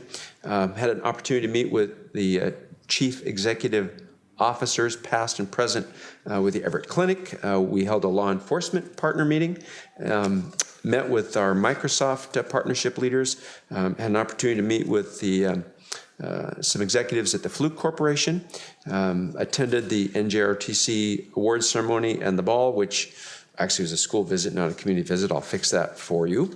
And attended the PTSA Council recognition, a community event that Providence sponsors, similar to our executive briefings, a number of Rotary activities, and a number of legislative meetings, a number of which are aimed at gaining legislative support for the $12 million we're requesting for the investment in the Allied Health Medical Pathways facility at Everett High School. I think I shared with you at some point we held our Ukrainian-Russian family conversation, and I've been involved with a number of the United Way meetings, executive and otherwise, and there's another list of meetings and community events on the, I'm not going to take time for it, but I wanted you to know that it's been a busy month. If you look ahead, we've got the Sequoia High School graduation ceremony on the 15th. We've got Jackson, Everett, and Cascade commencements on the 17th. Your next regular school board meeting is June 22, and no, it's not. Your next regular board meeting is June 20. The last day of school is June 22. And then your regular school board meeting prior to your summer break is the 5th of July, which is an atypical day for a school board meeting. It's a Wednesday because the Tuesday is the 4th. And then you'll be off for the better part of the summer. That's the superintendent's report this evening. Thank you very much. I like to think, we have our saucer season, and then we have our testing season, and I like to think of this as our celebration season. There's just so much going on in the district, and it's a lot of good news and a lot of fun. Nice to wind the year down that way. Okay, we are on to section 9.0, strategic progress monitoring, and back again. Again, you remember her? Yeah, we do. Yeah, she's a Dr. familiar Scott face. and Dr. Willard. So it's my new outfit? Too? No. Oh, so it's my pleasure to provide just a brief background for this evening's presentation. So our objectives this evening, before we hand it off to Jeannie to take us through it, is to provide an update about the 24 credit task force developments, including the second semester pilots. We're really excited about the local work that's been going on and the learning that has not only been going on at those particular sites, but collectively when these folks come together, and what we're learning as a system in what to bring forward for next year. We're also going to provide an overview of next steps of those continuation of those pilots and exploration of different high school schedules and options and recommendations. We won't spend too much time on this, but clearly at the heart of 24 credits, as you know, is that each student graduates college, career, and life ready. Here's the lineup for tonight, and Jeannie's going to take us through a background, again, progress of the group that's been working on this for about 18 months or so, school scheduling research, a sampling of that, the pilots, just a general overview and a summary of what those pilots entail and what they were learning from them and what we hope to bring forward in the coming year and invest in, and then development of recommendations and next steps. So without further ado, I'll let Dr. Willard take it away. I might really have blue lips. When it comes to 24 credits, it's really the complement to our on-time graduation work. It's really looking forward. Our class of 2021, as you know, is going to be our first class that will have these new graduation requirements. As such, we really started working on this about 3 years ago, and it's taken on different formats as we've moved forward. We put our waiver with the State Board of Education forward last January, and since then we've been following graduation requirements very closely. Right now we're looking at House Bill 1509 because even though we are preparing for students to have 24 credits in the class of 2021, House Bill 1509 is quietly sitting there. We think it's going to show up at least to be addressed, if not perhaps move forward at least a little bit, where we would change from 24 credits to 21 credits. And as you know, we are always watching graduation requirements. Even right now, the legislature is looking at different assessment requirements and whether they should be linked. So graduation requirements are always changing, and we will keep our eye on that. The actual 24 credit graduation requirements that we will see for the class of 2021 are largely aligned with our Washington Student Achievement Council's college admission distribution requirements. So all the requirements that students need so they can go on to one of our colleges in the state. And it's also aligned to what we believe are student needs, because the high school and beyond plan that I talk about when I'm up here talking about Naviance is really pivotal, because students will make decisions about what they think they might want to do and then make choices about the courses they want to take that are aligned with that particular goal. So the entire plan is based on meeting those requirements. So for the last few years, we've been working through different steps of getting everything in place. So the class of 2021 will really have every opportunity to graduate on time. This year has really been focused on trying things out. We've been piloting, and this has been something that we've been very anxious to do, because the team that we work with, the teachers, the administrators, the central office people are all very interested in making action happen. And so when we started this year, we took some of our good thinking and we gave them an opportunity to put together a plan about what they might do in a limited budget environment to make a difference. And so with second semester, we launched several pilots that I'll be able to share what they look like. And we even got to meet with them yesterday and hear about the progress, many credits earned, lots of good things happening, and then ideas for next year as well. We've been also keeping a close eye on what's going on with the state. I mentioned the House Bill 1509, but many other districts keep joining the waiver status. They can do so even going forward until the class of 2021 reaches the date of graduation. So at this point, 54% of the students who live in Washington State are actually under the waiver. And there are a few close by that actually joined in just this spring. We took on the waiver because it gave us more time. It allowed us to really think about what we were going to do, because it was initially going to start with the class of 2019. It allowed us to ramp up, to communicate all of these requirements.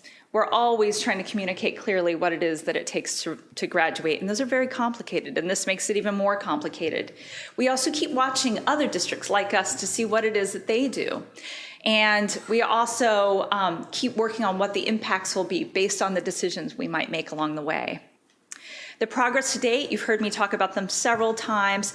They include sharing our new graduation requirements.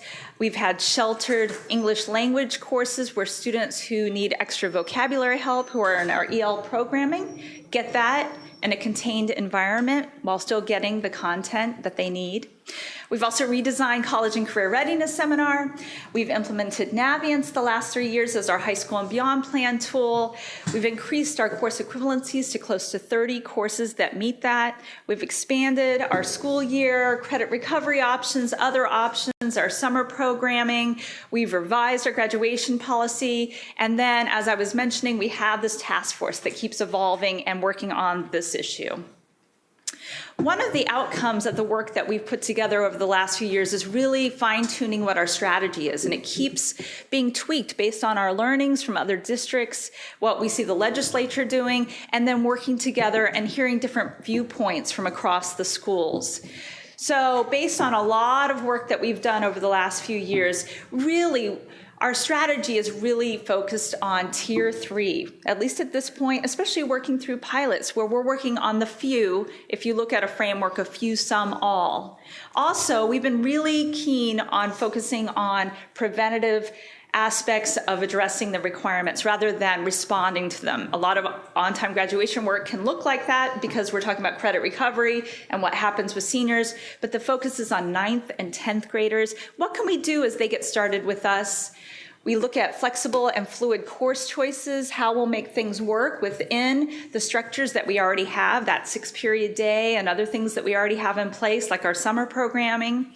And then how does this work complement? It is the natural partner to our on-time graduation work. It is really sort of the piece that we've always been working toward, which is really that early grade stepping in to make sure that we have things in place for them. And it's really about building relationships. Every conversation is, how do teachers have relationships with students? Because that's how we get kids there. So starting early by ensuring that there are trusted adults working with our students. And then on a larger basis, we've been developing our awareness and readiness for large-scale structural changes. So we're not there yet, but you've heard us talk about what do different period structures look like. If we were to change all that, of course, we talk about cost when we get to that. But this has been a collaborative process. It's the research that we keep doing. Part of our strategy also has been looking at other districts, and what we see as themes are there are structural changes that other districts have presented and supports that other districts have put in place as they're working towards 24 credits. Not all districts have made changes. Many of them are exactly where we are, where they're trying to find out what the state will really do and trying different elements out. There are a few districts, even like Washington recently, moved to their 7-period day. We hear options about trimesters and so forth. But these were things, as we start to unpack them, that took many years to get to. They weren't things that just happened because of 24 credits. Often they were paralleled with other work that was taking place in the districts. Usually those are partnered with supports like extended learning, after-school programming, maybe more counseling in some districts. There's many other elements to that. This year, we've implemented 5 pilots, and we've done the research where we have worked with Dr. Mike Rettig from James Madison University in Virginia. He gave us a framework for understanding school scheduling, and we keep addressing our problem statement, which is really about flexible solutions, those proactive solutions to make sure kids get their 24 credits and they're in the right buckets, as we refer to them as. So our pilots really kind of fit 2 categories. Our Cascade, Jackson, and our Everett High School pilots look like a 7th period day for a few of our students, mostly focused on 9th and 10th grade students, and also partnered with an in-school period that may be a period of credit recovery where they're making up multiple classes within that time with the support of a trusted adult, a teacher who's very focused on relationships and organization with students. And then Sequoia and our middle schools have been working on social emotional supports for students and really doing advising and working through lists of students so that they can understand what it is that each student needs. And the idea is that they can work through those so that interventions and supports for individual students can happen. And that with that information, that especially with our middle school students, there would be information to pass along to our high school so we can even be more proactive.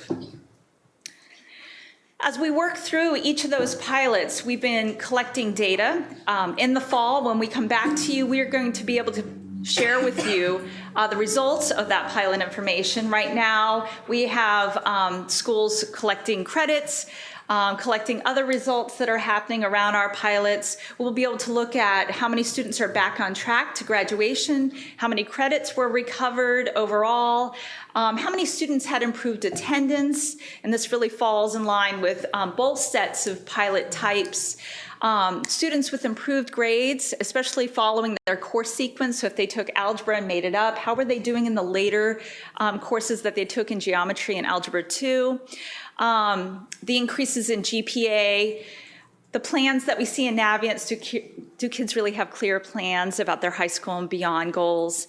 And then we plan to survey at least informally, and we'll see how that goes based on where schools are, the impact of the pilots as well, from both the staff and the student perspectives.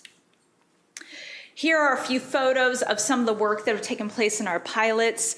The wind farms were part of the project-based learning that you would see at Jackson. That was an element of what was otherwise credit recovery, but was a high-interest strategy that hooked kids and included many field trips, hands-on pieces, so that kids could really get involved in their learning. Also, you see Sue from our Cascade High School working with kids up close. You know, she drives her class with humor and support, and so you see even in 7th period, they're very lively. There's a lot of photos of a lot of happy students, and they're very successful in finishing a lot of the other pieces. And you would see the same kind of information over at Everett High School. Our school scheduling research, I mentioned Dr. Mike Rettig, who joined us. There were really 3 days of workshops that we were part of. The first was around scheduling with middle school principals to build efficiencies in how they build their schedules. The second day was focused on the second workshop was focused on informing cabinet on the different types of school schedules and the reasons for those different types of schedules, what it allows schools to be able to do. And then he spent an intensive day. I knew a lot, especially right after that, about school scheduling, the different models, cost comparisons, the impacts on learning and student outcomes, and then considerations for how you go through that change process. Our next steps at this point are to monitor and evaluate the progress of those 5 pilots. We're going to revise, and that's what we were working on yesterday as a group, revise and refine those pilots so they have some ideas about really getting started with our 10th graders next year, anything that is remaining that kids need to make up, and also how to engage our 9th grade students as they enter our high schools, supportive environments, making sure they're happy to be in high school was a theme. We're going to continue to explore our school scheduling research, knowing that we need to know enough that if we choose to move forward, that we can address community needs. There will be bargaining conversations. There will be considerations that we will be talking about in here. We're going to continue to keep watching a close eye on other schools and districts and what it is that they're doing to address the 24 credit graduation requirement. We keep communicating. We keep working with our 24 credit group to integrate it into our on-time graduation task force group also, because they're really together. And then we'll continue to develop our formal recommendations, especially as those developments come forward. Tonight I was able to highlight all of the background that we have around the 24 credit graduation requirement and the changes that have taken place. I've also been able to provide what the 24 credit task force, it's a long name, has done today, what we've been doing this year, especially around our pilot implementations, and that we continue to research the school scheduling piece, and that we are currently identifying next steps to ensure student success and to make sure all of our students graduate with their 24 credits on time. Thank you very much. Very quick but thorough presentation. As I was looking at some of the information in this slide, I can see some really positive unintended consequences from doing this work right now, regardless of where the legislator ends up. It's definitely creating efficiencies in our schedule and helping us better define how to support those students that need that credit recovery. So it's exciting work regardless of what happens in the coming years here. Definitely. So with that, directors or student representatives, do you have any questions for Dr. Willard? That was a great report. I appreciate the update, and I don't know that as school board directors we can fully appreciate kind of the twists and turns that this whole 24 credit journey has taken. But thank you for all of that great work. My only question is, of the 5 pilots, is there one emerging as a preferred pilot? I think what's happened is they keep borrowing from each other. The conversation, it's more about blending than it is about one. Okay. The conversations have been still about how do we do more during the school day? Yes. That was a theme. That after school is still tough when kids, even if it's a 7th period and an assigned period, that can still be tough for students to attend for multiple reasons, including not feeling like they're part of the regular peer group. So there's been a lot more emphasis on what happens during the school day. Also, there's been cherry picking from the best. So some of the hands-on problem-based learning and project-based learning, there's elements starting to show up in the other schools that weren't doing that. Where one school had chosen a very in-depth, different online way of getting through credit recovery, they wanted to borrow from some of the other programs where it wasn't as slow, but still got kids a substantial amount of background to move forward.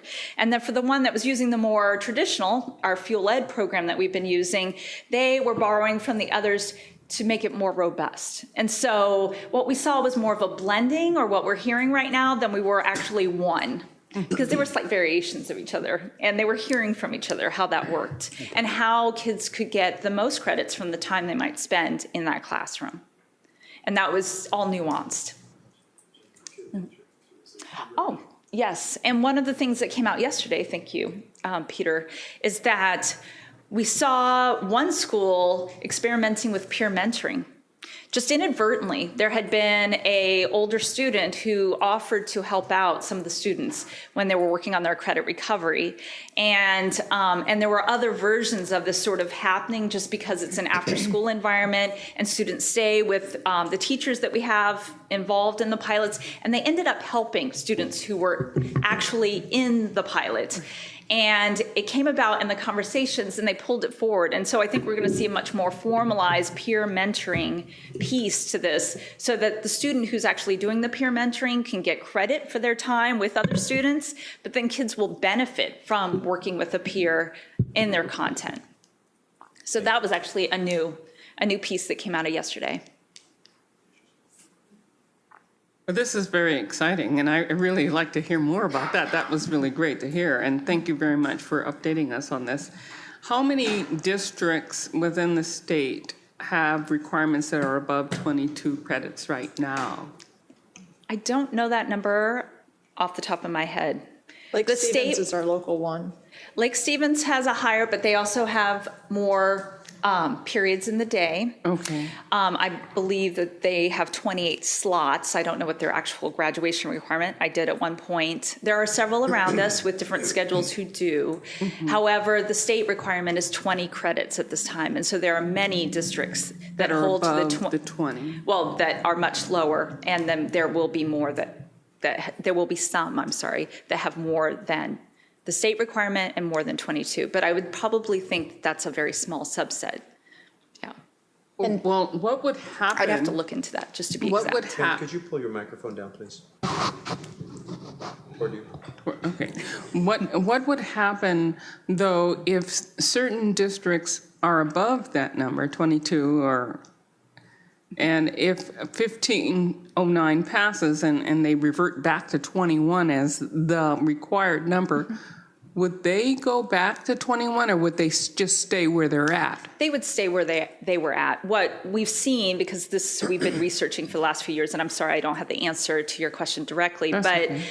those districts were already working in an environment where they had many more credits as requirements, even though the state has 20 credits as the graduation requirement. So they were making those choices probably based on allowing students to choose different elective courses.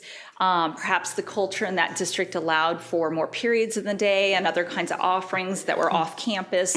Those were typically the reasons for higher numbers of graduation requirements and more periods to the day. So as we're researching opportunities to support students to become a more robust learner, there is no reason, if we chose to stay where we were, there's no reasons why we'd have to revert back to 21 other than the cost of things, you know. That's right. And it's really great that we're looking at what's necessary to provide support for students. And that's the greatest thing about it. You know, no matter which way we go, we're learning what kids are asking for and how to give them that. Like, I really like the idea that kids were cherry picking to make it more robust. And that was the task force, yes. Well, the task force was, you know, for the kids that were in those particular programs. And so that is the really positive thing that's coming out of it. Making it a more robust learning opportunity for kids is important. Yeah. I have a related question to Director Lassane.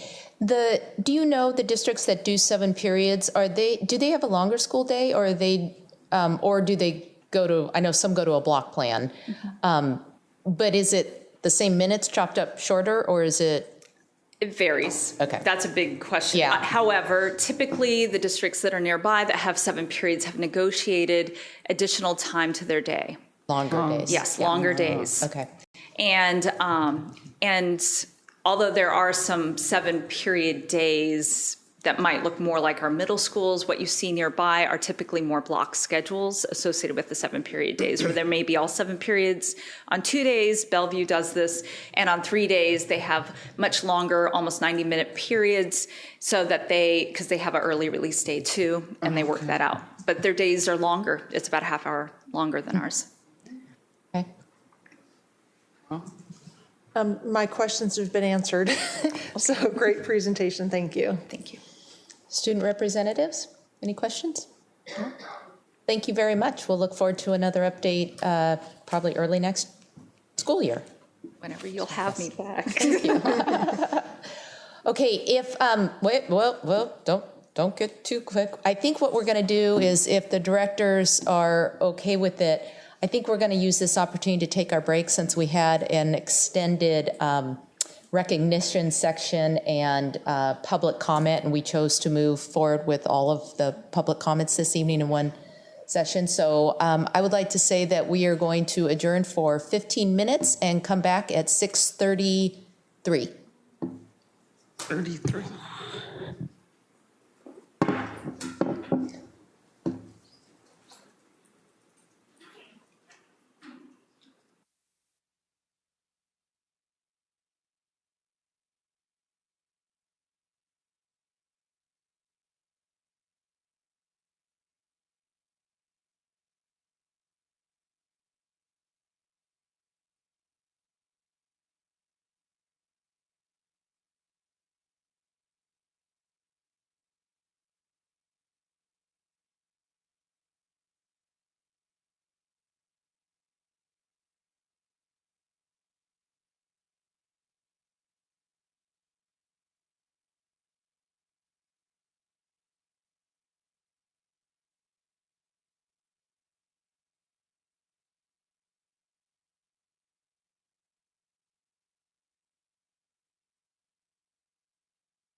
Good evening.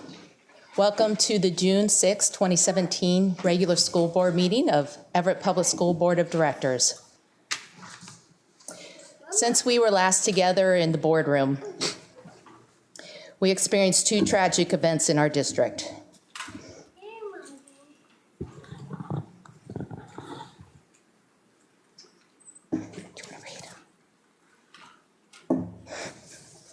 Since we were last together in this boardroom, we've experienced two tragic events in our schools.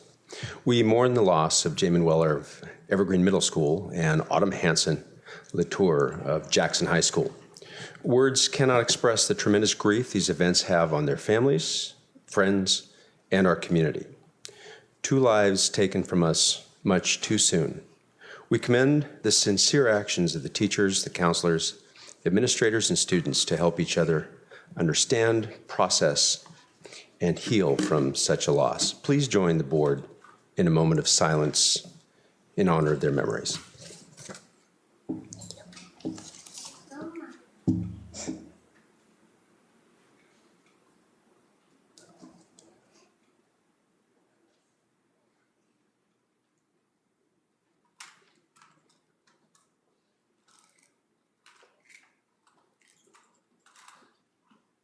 Thank you. Would you please stand and join me for the Pledge of Allegiance? I pledge allegiance to the flag of the United States of America and to the republic for which it stands, one nation, under God, indivisible, with liberty and justice for all.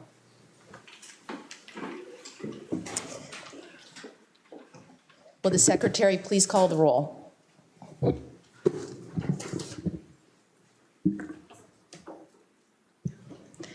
President Mason. Present. Vice President Andrews. Director Lassane. Present. Director Mitchell. Present. Director Winta. Present. Student Representative Curlow. Present. Student Representative Parikh. Present. Thank you. Our first item of business tonight is the adoption of the agenda. Dr. Cohn, will you please introduce the agenda for us? Yes, consistent with the plans established at your 2016 summer planning workshop, tonight's agenda contains several elements related to both the district's strategic plan and the board's annual goals. There is a segment tonight for routine business, one for recognition, a segment for strategic progress reporting, a segment for new business, one for upcoming agenda items, and a segment for board comments. Since publishing the agenda to you, the following items have been updated. Item 8.1, Superintendent's report, will be updated during the meeting as is customary for our regular meetings. Item 9.2, English Language Arts Adoptions Implementation, was updated because the order of the slides in the presentation needed to be adjusted. Item 14.3, regular meeting, June 20, was revised to remove a policy review item. And item 14.4, special meeting August 30, was updated to include a list of prior agenda topics for summer workshops so that we could review those for a few moments during that topic. In all other respects, the agenda is as it was published to you. You may elect to change the order of business by a majority vote of the members. If you choose not to do so, we would ask your approval of the agenda as it's been presented. Thank you. Is there a motion to approve the agenda as amended? So move. Second? Second. It's been moved by Director Lassane and seconded by Director Mitchell. Is there any discussion? Hearing none, we will move to a vote. All those in favor say aye. Aye. Aye. All those opposed, no. The agenda is adopted. Okay, on to the fun part of the meeting. Section 5.0 is our recognitions, and tonight I believe we have Dr. Betty Cobbs in the room. There she is, who has been recognized as the 2017 Western Washington University Distinguished Alumni. Dr. Cohn, please take it away. I'd be happy to. Yes, Woodside's principal, Betty Cobbs, is a... Come to the lectern. Am I going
some service record. And so they had candy bars. They give candy bars out to their gold members. Okay, I think we're going to go ahead and get started. Golden ticket. Resume. Thank you, Georgia and Holly, for waiting. We needed food and a little break.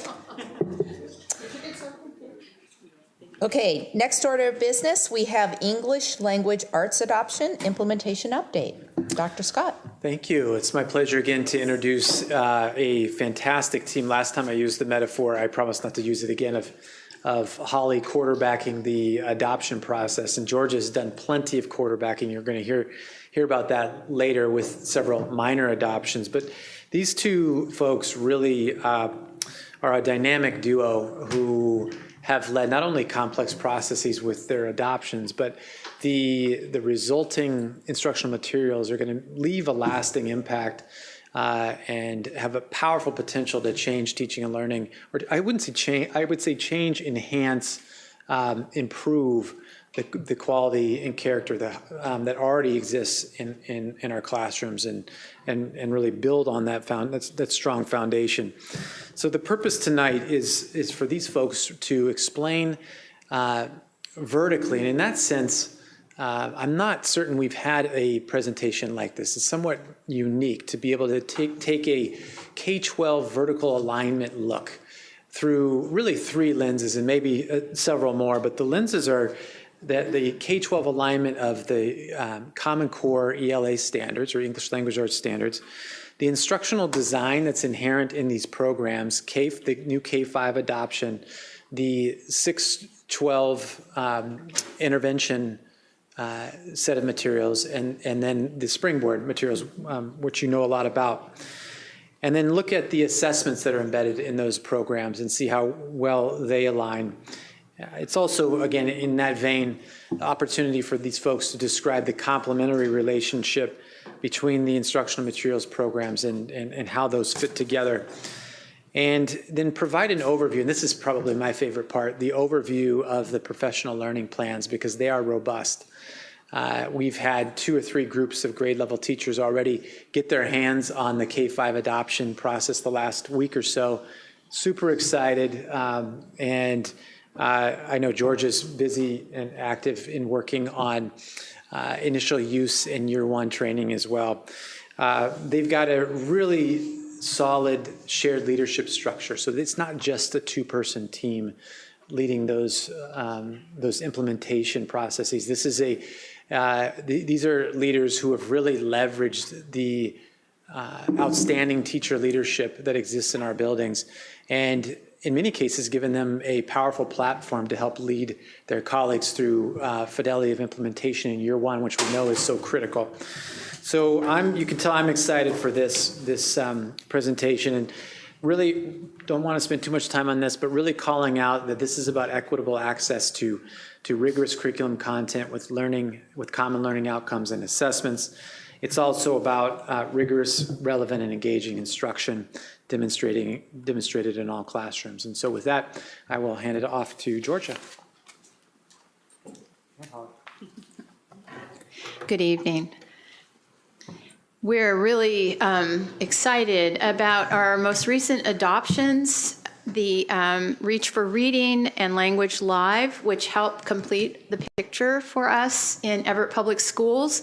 That K-12, we will have instructional materials aligned to the English Language Arts Common Core state standards.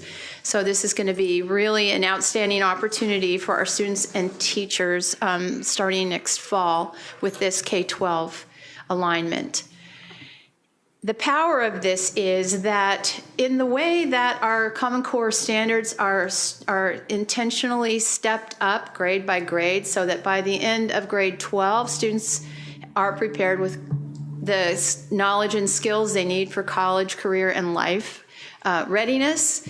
But also now we have instructional materials that K-5 support foundational ELA, Common Core state standards.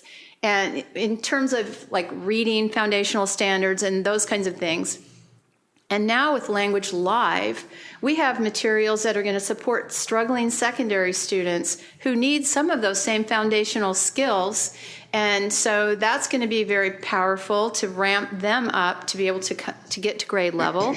And then we have our Springboard instructional materials that we now have a 2018 edition this fall, very exciting. And this has an increased emphasis not only on the rigor of the Common Core, but also building in AP, college readiness standards, and SAT connections, making those very explicit throughout the program. And this is a pathway that links to our AP English courses and really truly prepares our students for success in college, career, and life. We are extremely pleased that we have adopted instructional materials that address the rigor that is required in the Common Core. So some of those skills involve the higher order critical thinking, the precision in reading and writing that we heard from our Cascades students as they presented, an accurate analysis and the ability to problem solve, and that deeper conceptual understanding and expanded academic vocabulary. In addition, our instructional materials address the Common Core instructional shifts.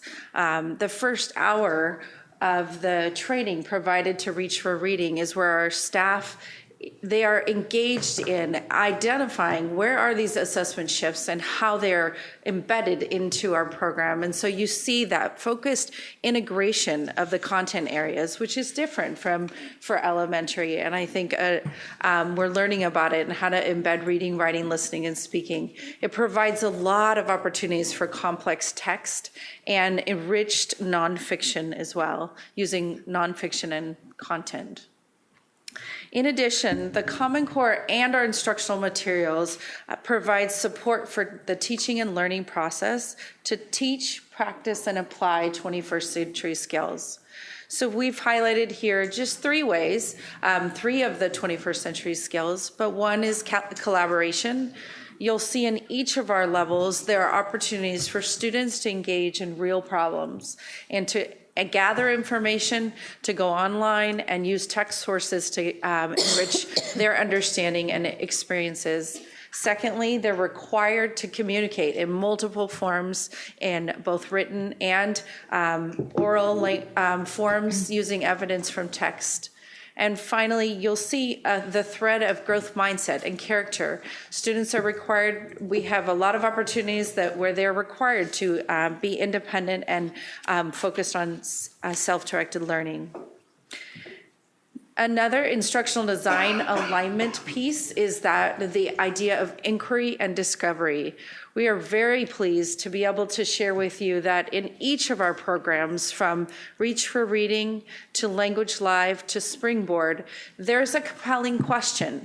And that compelling question is defined as a big question in the Reach for Reading materials, but it's the same idea. Students come around a topic with their teacher and they engage in activities to learn about that topic and receive more information. Backwards design is embedded into those programs, and there are collaborative structures that support that learning.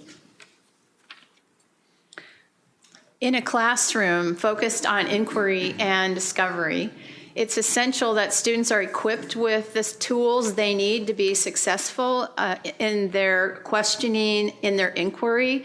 And so in all of these programs, students are equipped with strategies that assist them in learning. So reading strategies, writing strategies, discussion strategies, and each of these allow them to encounter complex texts and problems and have the skills to tackle them on their own with the guidance of teachers.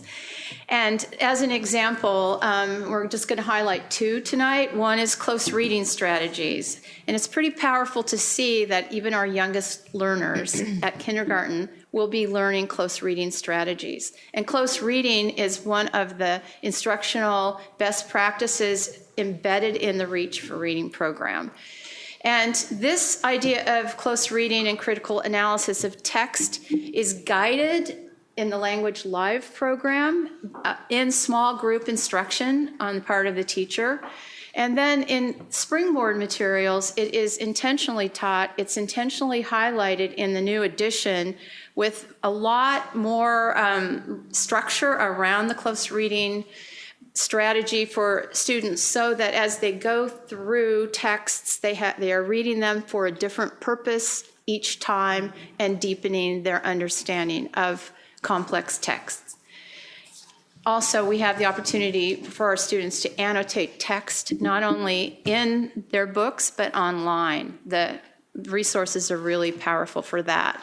Another student strategy has to do with academic discourse. So beginning in the early grades, students are given sentence frames to understand how to have academic discourse, what it means to talk about things in school compared to on the playground or in a coffee shop. Not that they're in coffee shops in elementary, but they begin to learn those scaffolds and structures early on. And then in Language Live, students are taught how to engage in effective conversations in the classroom and then in that social media environment that they have online. And then in Springboard, they learn really complex strategies such as Socratic seminars and how to really truly take a position and support it with evidence. Another embedded piece in the instructional design that's really in the fiber of each of the three programs we're describing is the idea of differentiation. So in each of the programs you see differentiation provided. For example, in REACH, there are multiple levels of differentiation embedded into the whole group structure, where teachers are provided ideas for how to reteach a concept or how to provide additional support to a student that may be 1 or 2 levels behind, or a student that is struggling with academic vocabulary, an EL student that needs additional time focused on that content-rich vocabulary. In addition, there are differentiated texts. I'm very pleased to be able to share with you that these big unit topics surround each unit is focused on a topic, and then there are differentiated texts that look exactly the same, focused on that topic, where kids can engage in discussions, but they're at the level of the students' reading. Differentiation of learning is at the heart of the Language Live program, and students enter into the program online at the exact level of their learning needs. So through a variety of assessments and computer adaptive the online platform, students enter at the right level and progress at the right pace for them. And also, with all the assessment, the in-class instruction is specifically geared to what their needs are in terms of the standards, the scaffolded learning for that. In Springboard, there are lots of supports, and particularly in the new 2018 edition, we have some powerful integration of strategies for our English language learners that are specifically called out that will support not only our English language learners, but all learners with a focus on vocabulary and use of language. So this is going to be a really great addition for our students and our teachers. In addition, all three of these programs have given us the opportunity, K-12, to have a blended learning model in our classrooms. The online platforms are really phenomenal and provide lots of rich resources for teachers and students.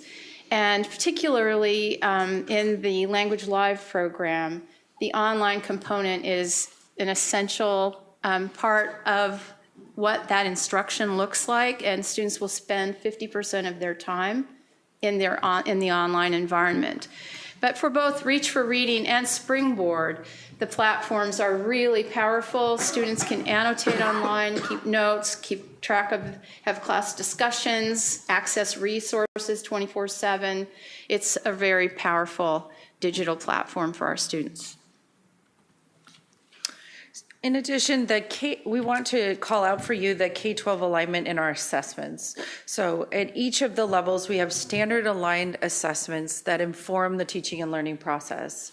So at the K-5 level, there are both tools to support student reflection and involvement in the assessment process, which include formative checks where they can get information about their own learning, rubrics, self-reflection, and performance tasks directly aligned to our state standards and our state testing. Secondly, teachers have a robust bank of assessments to guide the teaching and learning process that include diagnostic, formative, and summative tools, and many of these tools are online and provide actionable data immediately. Language Live also has diagnostic progress monitoring and benchmark assessments, so that 3 times a year with the benchmark assessments, teachers can keep track of overall growth that students are making. But there is ongoing assessment throughout the program, such as fluency checks. Fluency is so essential to comprehension that's an example of a really important standard that needs to be continually revisited and assessed so that teachers have the data they need to know what the next steps are in instruction for students. And with Springboard, there are a lot of online assessments as well. There are short cycle and end of unit reading tests.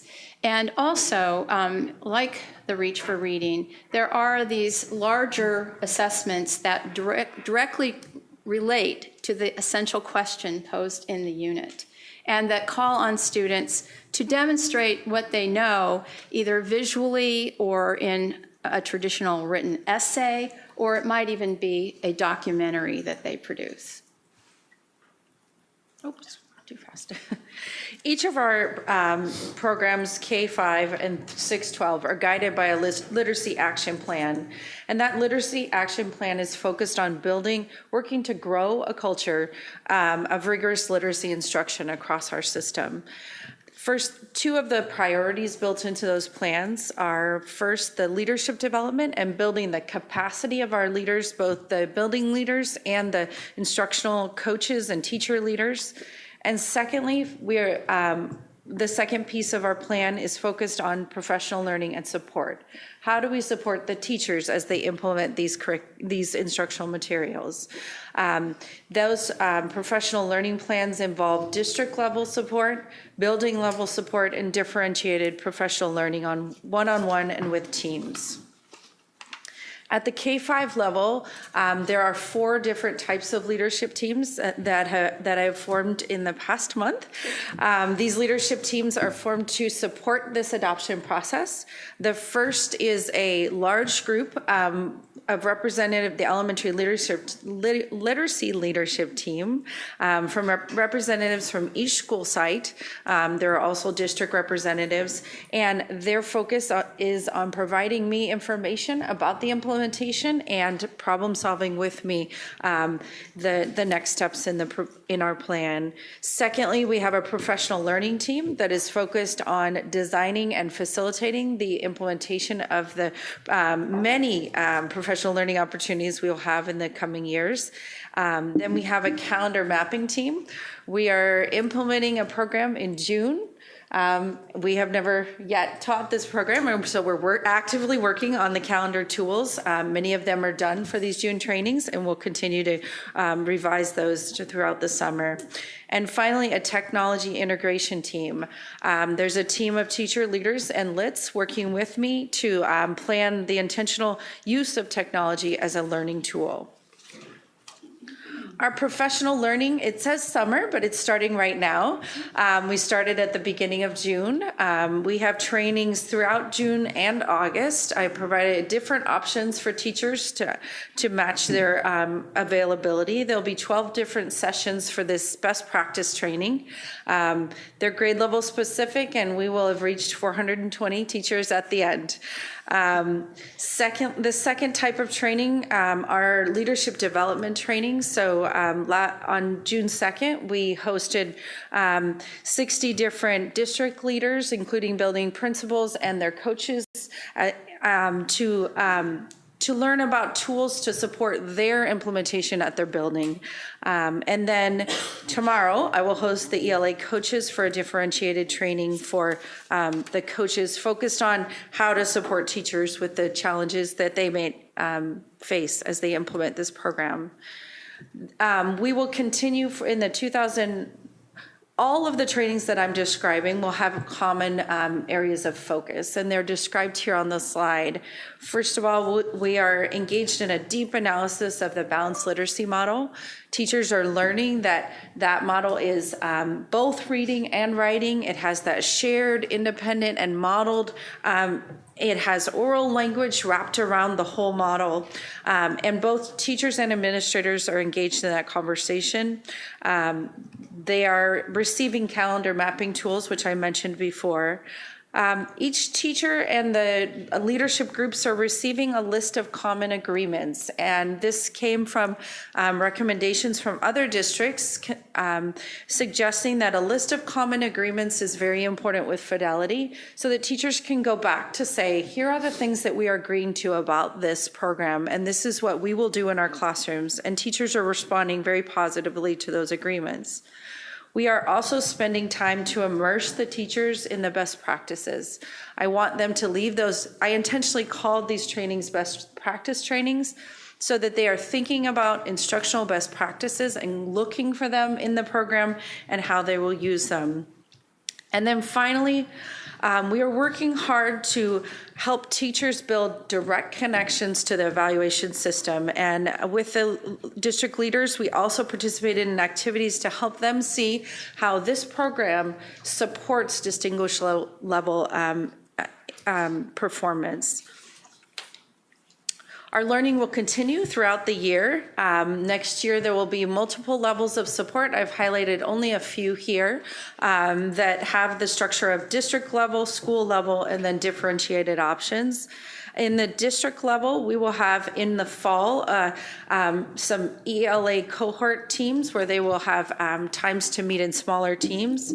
In the spring, we'll have site-based lesson studies where teachers are involved with their grade level teams. And then throughout the year, we have menu of options, which is an opportunity for teachers to engage in smaller level PD. I will continue to prepare content for the coaches to differentiate and use at their school sites, and they will provide support at their school sites. And then finally, we will provide professional learning based on the school and teacher team needs. As with the K-5 program, the 6-12 ELA program has a number of leadership teams as well. And the district ELA leadership team is really focused on that really strong collaboration between our special services department, our EL team, and our team, as well as with our LITS team, so that we are able to provide resources and support for all of our teachers across all of these program areas. In addition, we have a specific focus on an integration team with our LITS team that focuses specifically in on the embedded assessments that we have in Springboard to really identify all the digital tools and resources and professional learning opportunities that teachers and students need to really be able to fully implement those embedded assessments and make them as powerful as possible. This is work we're also doing with our social studies projects and problem-based learning that we have in our new social studies program as well. In addition, with our district ELA PLC, which is our district level leadership, we are working very carefully with them this year to not only come together at the district level to form powerful collaborative groups across the district for the same course, but also we pivoted this spring to take that work directly to the building, to tie directly to the work in school improvement plans and tie those to best practices. And and tailor the level of professional learning and the kind of professional learning needed in the buildings, and we will continue to do that next year. In addition, we will have a smaller group than we've had in the past work on updating our instructional maps, which are in place, up and running, but need some fine tuning as a result of a new edition of Springboard. Professional learning for us this summer centers, first of all, around our secondary ELA Institute. For our teachers, around the new 2018 edition, and also just really re-energizing people, pumping them up to really the underlying design of Springboard, the power of the alignment to SAT criteria and college career and life skills, and help them see and really truly understand the research underlying both the design and the results when followed with fidelity. So we're going to really be helping people understand that and recognize, as Holly talked about with the K-5 professional learning, how the design leads to proficient and distinguished levels of teaching. In addition, each year, and we really appreciate all of your support for all of this professional learning, including our annual Springboard Foundations, a very exciting day. You're all welcome to come.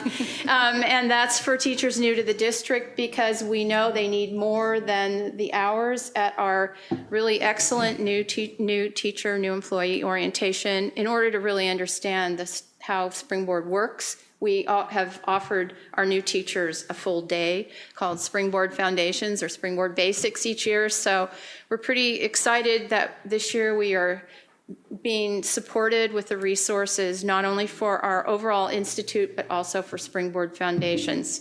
We really appreciate that.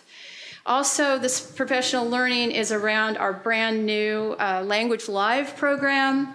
And that will be really an important opportunity for our teachers to understand, back to this idea of implementing with fidelity, to truly understand the research basis of the design of the program, and then really how to have, the support to implement it effectively. And because of that, we really appreciate the fact that we're going to be supported to have a 2-day opportunity for professional learning for these teachers, to have a full day with the digital resources and how teachers effectively teach, monitor, connect with students when they're online, as well as how to implement the in-class instruction in smaller guided groups. So this is going to be really powerful, and also we'll focus on the use of data and reports so the teachers can stay in the loop and keep that progress going. We want more than a year's worth of growth for students in that program. We want maybe 2 years. We'll shoot for that. And then once again, as Holly talked about, it's really important for us to support our teachers with those connections to our growth and evaluation system. This one will really help around this idea of setting goals for student progress. And so really 2 of the criteria have to do with student growth goals and how to effectively help students achieve those. So this is going to be very powerful for them. Our professional learning, as with the elementary, has district level, building level, and differentiated options, so that we will continue to work at the district level throughout next year with our district level leadership teams and provide professional learning opportunities for our students and for our teachers and administrators, and the students are welcome to come. And then in the building level support, once again, we are going to be making sure that the best practices that we're working on at the district level come to the building level for those really important conversations related to school improvement plans and high leverage strategies that teams have chosen to implement to ramp up student success. And then we got started with learning walks this last year. Some of the buildings went after learning walks that were oriented to some of their high leverage strategies. So we're going to come alongside and support that. And then also, as always, offer differentiated options, whether that's sitting side by side with the teacher, coaching the teacher, modeling a lesson, and then coaching the teacher in the next period when they try that strategy out on their own. So to summarize, first of all, we want to thank you for being able to have these incredible materials that we have for our students, K-12. It's just a phenomenal opportunity, and we're very grateful for that, as well as for the support for all of our professional learning. And in this session tonight, in this report, we explained the alignment of standards, instructional design, and assessments, K-12, in our ELA program. We described the complementary relationship of our instructional materials, and finally presented an overview of our professional learning plan and next steps. And we'd like to invite your questions at this time. Thank you, Georgia and Holly. Great presentation, a lot of good information, and it's interesting and good for us to see that alignment between all the different adoptions and how it happens. So I really appreciate that. Directors or student representatives, do you have any questions? I just want to call out the amount of professional development that has been built into all of this. I know that is always a question we ask with curriculum adoptions, and to see the implementation of it is just refreshing. Thank you. And then I also would like to it's off topic, but Holly, because you mentioned it, and because this is about ELA, I think any district or community would be so proud of the students that presented here tonight. Their poise and their articulation was just phenomenal, and that's, I believe, a true reflection of the education they've received. So the fact that we're trying to fine-tune that and just do what we're already doing well better, I mean, that is just a cycle of change and process improvement that we're always looking for, so thank you. I'd like to also comment that thank you very much for the detailed work that you've done in this area, and I would like to hand it to you as far as, always mentioning this is going to be done with fidelity. This is going to be done across the board. We are looking at best practices. We're looking at teacher mentoring and modeling the different styles that you brought up, and that's important. Because it was one of the concerns we had when we brought in Springboard was, will it be accepted throughout the district, and will people or teachers feel that it is just something else placed on something else that they have to do, and it isn't an integrated approach to the work that they're already currently doing. And I do like the fact that it is all tailored to follow one program from K to K5 to 6-12. It follows it, and it isn't something that is layered on top and something more that we have to do. My biggest concern is fidelity, and the professional development that you explained for the summer use is extraordinary, and I hope we get a large number of teachers involved in that so that we can ensure that we have fidelity, and that what is happening at one school is reflective of everything that is happening in the program, and it's working. Because the big concern I have is when you implement something new, it isn't viewed as something layered on top, something else we have to do in addition to everything else. It is an integrated approach, and that it will benefit the students.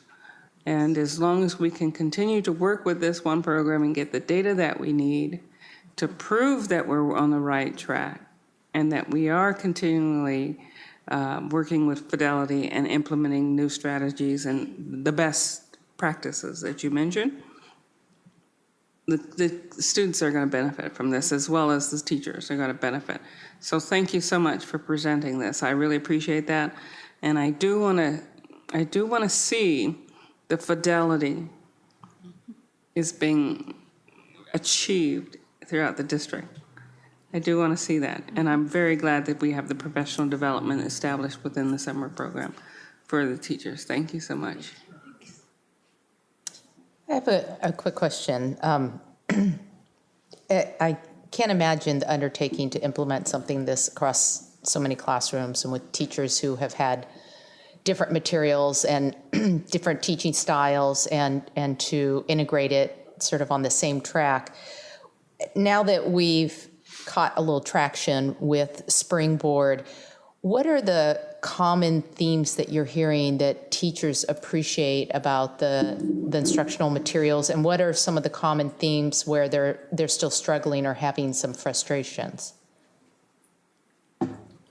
With Springboard? In general, I would say that people are beginning to better understand. One of the frustrations had to do with the fact that the embedded assessments change, so that, as I had talked about in the presentation, that might be a documentary, and the next embedded assessment might be a synthesis essay. And so the changes in the kinds of assessments that students were embarking on, and then trying to see growth across all of that. So that was a frustration, but it's led to us working, and we're going to build that into the Summer Institute, to really look at really the kind of the priority Common Core standards, the essence of what the standards are about, some of which is reflected in those shifts, which has to do with whether you are producing a documentary or a photo essay or a synthesis exam. You still have key things you're driving at that have to do with the way you express your ideas and use evidence, structure arguments, and utilize the English language effectively, and these kinds of things, so that they could begin to really understand what the kind of the idea is behind these common criteria across different kinds of assessments. So that's one piece, and really helping people understand how to set student growth goals and understand what kind of data they can mine in the program to inform their next steps, as well as really be able to set growth goals that they can monitor. So those are some of the issues that have come up. And also the thing that, one thing that people had a concern about was just the place of grammar in all of this. Because at the college level, students are expected to have a high level of knowledge around English conventions, and this is something that often students arrive at the college level not having that level of grammar, usage, spelling, all the things that they need. And so the really great thing in the new edition is that these are called out more explicitly, and they're structured around SAT expectations for those things. So the new edition is going to help with that issue that people had. What about on the flip side of that, where are they seeing some aha moments of sort of with the new curriculum in terms of things they didn't do before and they're greatly appreciating? So that's going to be coming when they haven't had a chance to really dig into this 2018 edition yet. So I know that there will be those moments. Okay.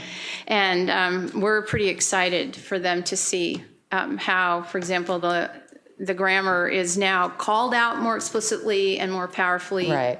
taught. I was just thinking in general in the past since we've implemented. Yeah.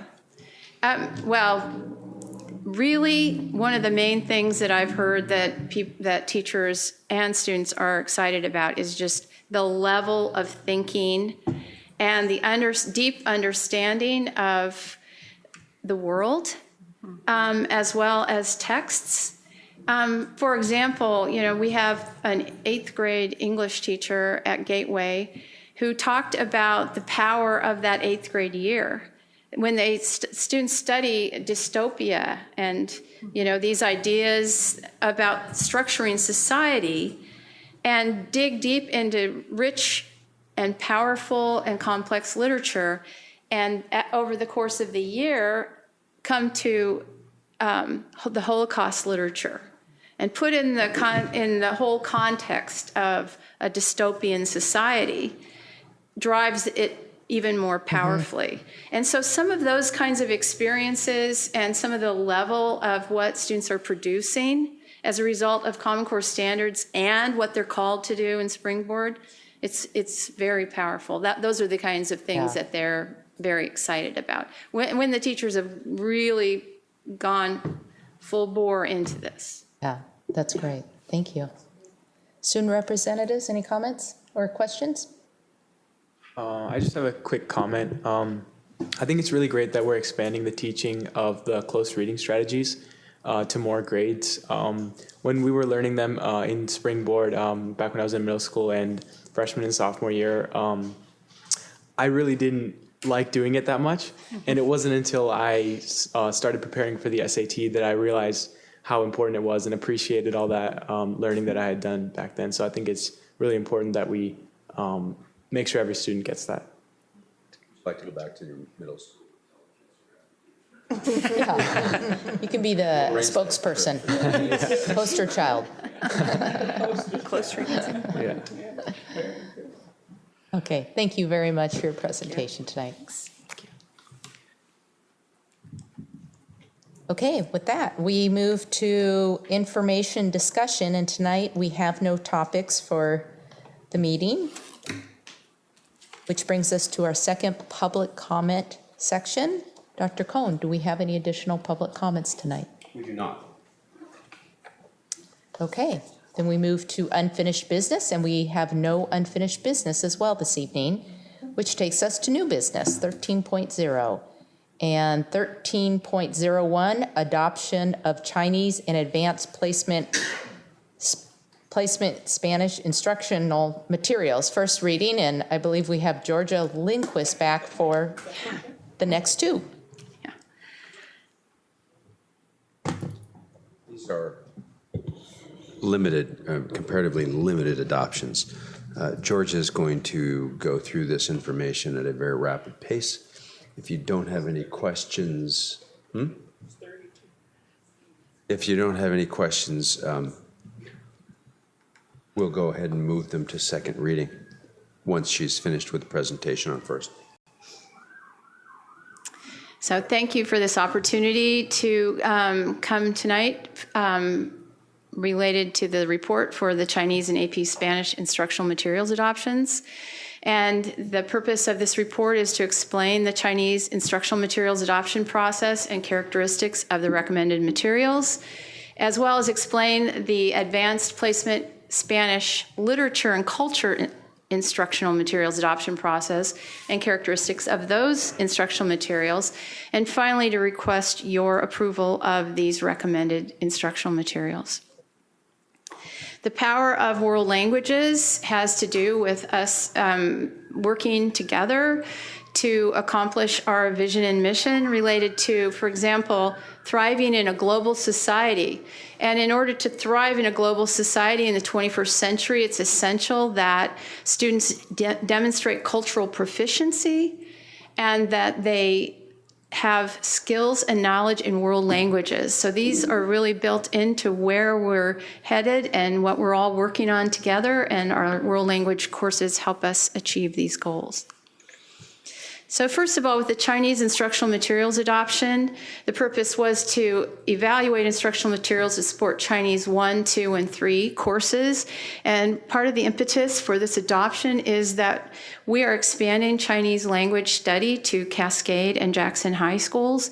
And so we're looking for materials that will go beyond the initial materials that we had when we launched it at Everett High and build on those. And in this process, we, of course, we're following the rigorous, comprehensive district instructional materials adoption process. We had a really wonderful committee. We really enjoyed working together. We had a department chair with us who is very expert in world language standards and best practice. And along with that, we had Michelle Renee, assistant principal at Jackson High, who was a world language teacher for her whole teaching experience and also is really up to speed on standards and best practice. We were fortunate to have Li Zhao Servin, who is a Chinese instructor at Everett Community College, as well as Sunny Zhu from Everett High, who is our Chinese language teacher in the district, and this was a really powerful committee, small but mighty. And in this process, we followed all the steps of the adoption process, highlighting for key criteria the importance of alignment with world readiness standards for language learners, our state and national standards for world languages. And then an instructional design that would immerse our students in authentic contexts, culture, literature, and give students the opportunity to really utilize that target language in all the ways that they would read, write, speak, interpret, listen, different kinds of communication, and focus on problem-based learning and higher order thinking skills. In addition, we were looking for print and online texts and resources that would really build our students' capacity in the language. So with this, we completed the adoption process and are recommending to you Zhenbang, which means awesome, super great, really fantastic, and we think these resources really are. Zhenbang 1 is for Chinese 1 and 2, and Zhenbang 2 is for our third year of language. It aligns with our recommended criteria. It aligns with Advanced Placement Chinese Language and Culture course, other first-year languages. It pulls out and directly addresses world readiness standards and really focuses on all of the communication skills that students need in terms of the standards and puts them into authentic contexts. Also, every possible way that you could read Chinese is provided, as this is an example of a vocabulary word with all the different uses, and also a lot of high quality videos and images that really reflect the authentic Chinese culture, and digital resources that are phenomenal, including these fantastic online resources for students to record themselves, and teachers can utilize these to assess and give feedback. And we plan this summer to do initial professional development and begin mapping the course, development of the course syllabus, and so that we can establish, beginning this summer and through the work we do next year, a common course across the district, across all 3 high schools to ensure that. So we'll be building that intentionally. In terms of the AP Spanish Literature and Culture adoption, very exciting. We are adding this AP course next year. It's brand new to Everett. And now with our 8th grade Spanish opportunity for students have the opportunity for 5 full years of Spanish, including 2 years of AP. So this is quite an exciting moment for all of us. This is also a course that our heritage speakers can access and will do very well in. And we focused in the adoption process, on following our district process, but also really focusing specifically on the expectations and requirements of that course. Our committee members were from all high schools, and these are our AP Spanish teachers who were at the table. And in this process, we identified the key criteria that had to do with standards alignment and alignment with AP course outcomes and assessments. In addition, 21st century, need those really powerful digital and online platforms.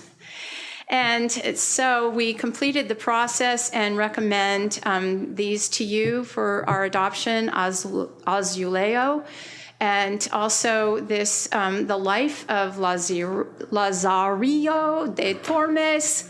And this is a full-length text that students will read in Azuleo.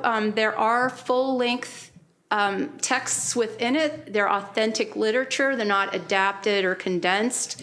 This text includes all of the required AP course literature, and it is structured around all of the AP themes and content that are required and that students have to be able to demonstrate, and chronologically organized, and also with incredibly great teacher support that provides background in literary, historical, and cultural context about each piece of literature from earlier literature up to the present. And also reflecting the broad scope of what this literature is, from Spain to Latin America to the U.S., Hispanic traditions. And also, really powerfully, there are sample tests that students can use to practice for the AP exam, and also even a full-length sample AP exam for the end-of-year testing and really recalibration to see what else is still needed.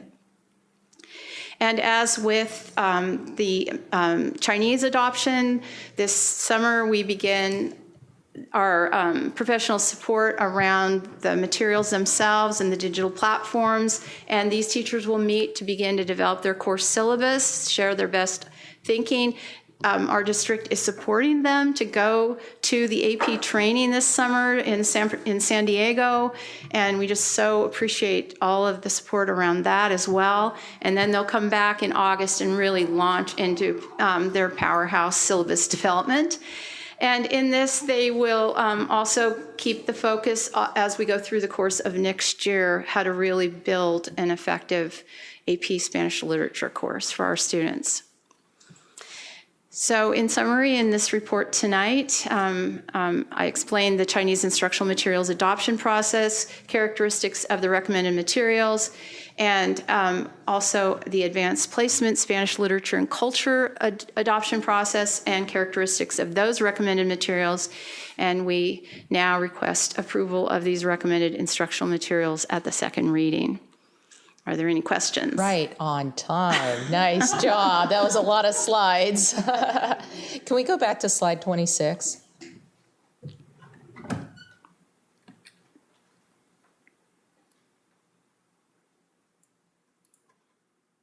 If it's okay, I was going to ask Amy if she might tell us the titles of both of these. Read them for us. I did ask her how close you were, so.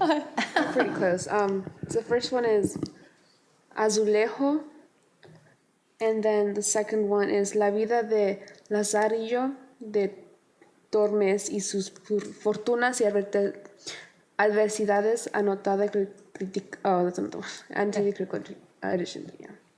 Thank you. It's so beautifully. It's beautiful. I just wanted to hear that. Okay, directors, student representatives, do you have any questions? I do, as far as the Chinese recommended books.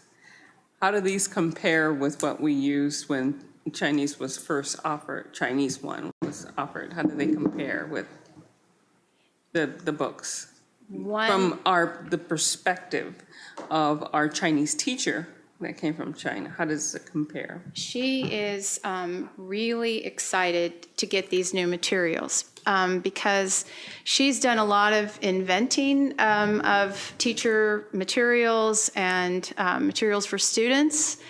She has very little in the way of visuals or videos or any of those kinds of things. And so this platform is going to really provide the kinds of resources to make this program, this course come alive for students in a way she has worked very carefully and well to make happen. But it's going to bring culture alive in really a lot of authentic ways. She was really surprised that we allow teachers to choose these materials. That wasn't her experience in China. And when she came here, the book that we were given was recommended by the Confucius Institute and by the groups that supported our Chinese language teachers here. And so they are very authentic in terms of Chinese language. But what we're getting with the new materials is that the students are able to online hear the words spoken. They're going to be able to online work on the characters. Our incredible teacher here has had to make up all of that herself. She's done an incredible job with that, as did her predecessors. But this is going to provide so many resources that she hasn't had access to. It's so tonal, you know, you have to be able to hear it so that you can say the right inflections and whatnot. So I appreciate the work that she has done in these 3 years, having taught it here. Will she be able to stay? Yep, well, we get her next year. And her husband's coming over. Oh, because he really wants to see how we do the holidays here. It's legendary in China, apparently, so. She's going to take him to Bellevue to have the snowfall and all of that, so. Oh, very good. Yeah. Experience it all. Yes. Okay, any other questions or comments? With that, we will move it to second reading. Thank you. Thank you. Which Good work on that. Thank you. I appreciate it. brings us to Mr. Fleckenstein. I believe we have a couple. one more. Oh, One more. oh, sorry. One more. One more. Sorry about that. 13.02, adoption of advanced placement English instruction materials, first reading. Sorry. Thank you Please so continue. much also for this opportunity to come to provide a report to you about our adoption process for advanced placement English. And in this report, I'm going to explain our instructional materials adoption process, describe characteristics of our materials that we've adopted, and then request adoption of these materials. And once again, in terms of accomplishing our vision and mission, as well as our strategic goals that have to do with rigor and preparation for life outside and beyond our K-12 system, AP courses really offer our students that opportunity for those kinds of rigorous, engaging experiences. And part of the goal of this adoption is also to really establish common content and outcome across these courses. We have not, up to this time, ever had an AP English adoption. And so our teachers, while they have communicated over the years, have not had the opportunity to really collaborate and bring their brilliant minds together for the kind of courses that would really be powerful for our students: AP Language and Composition, AP English and Literature and Composition.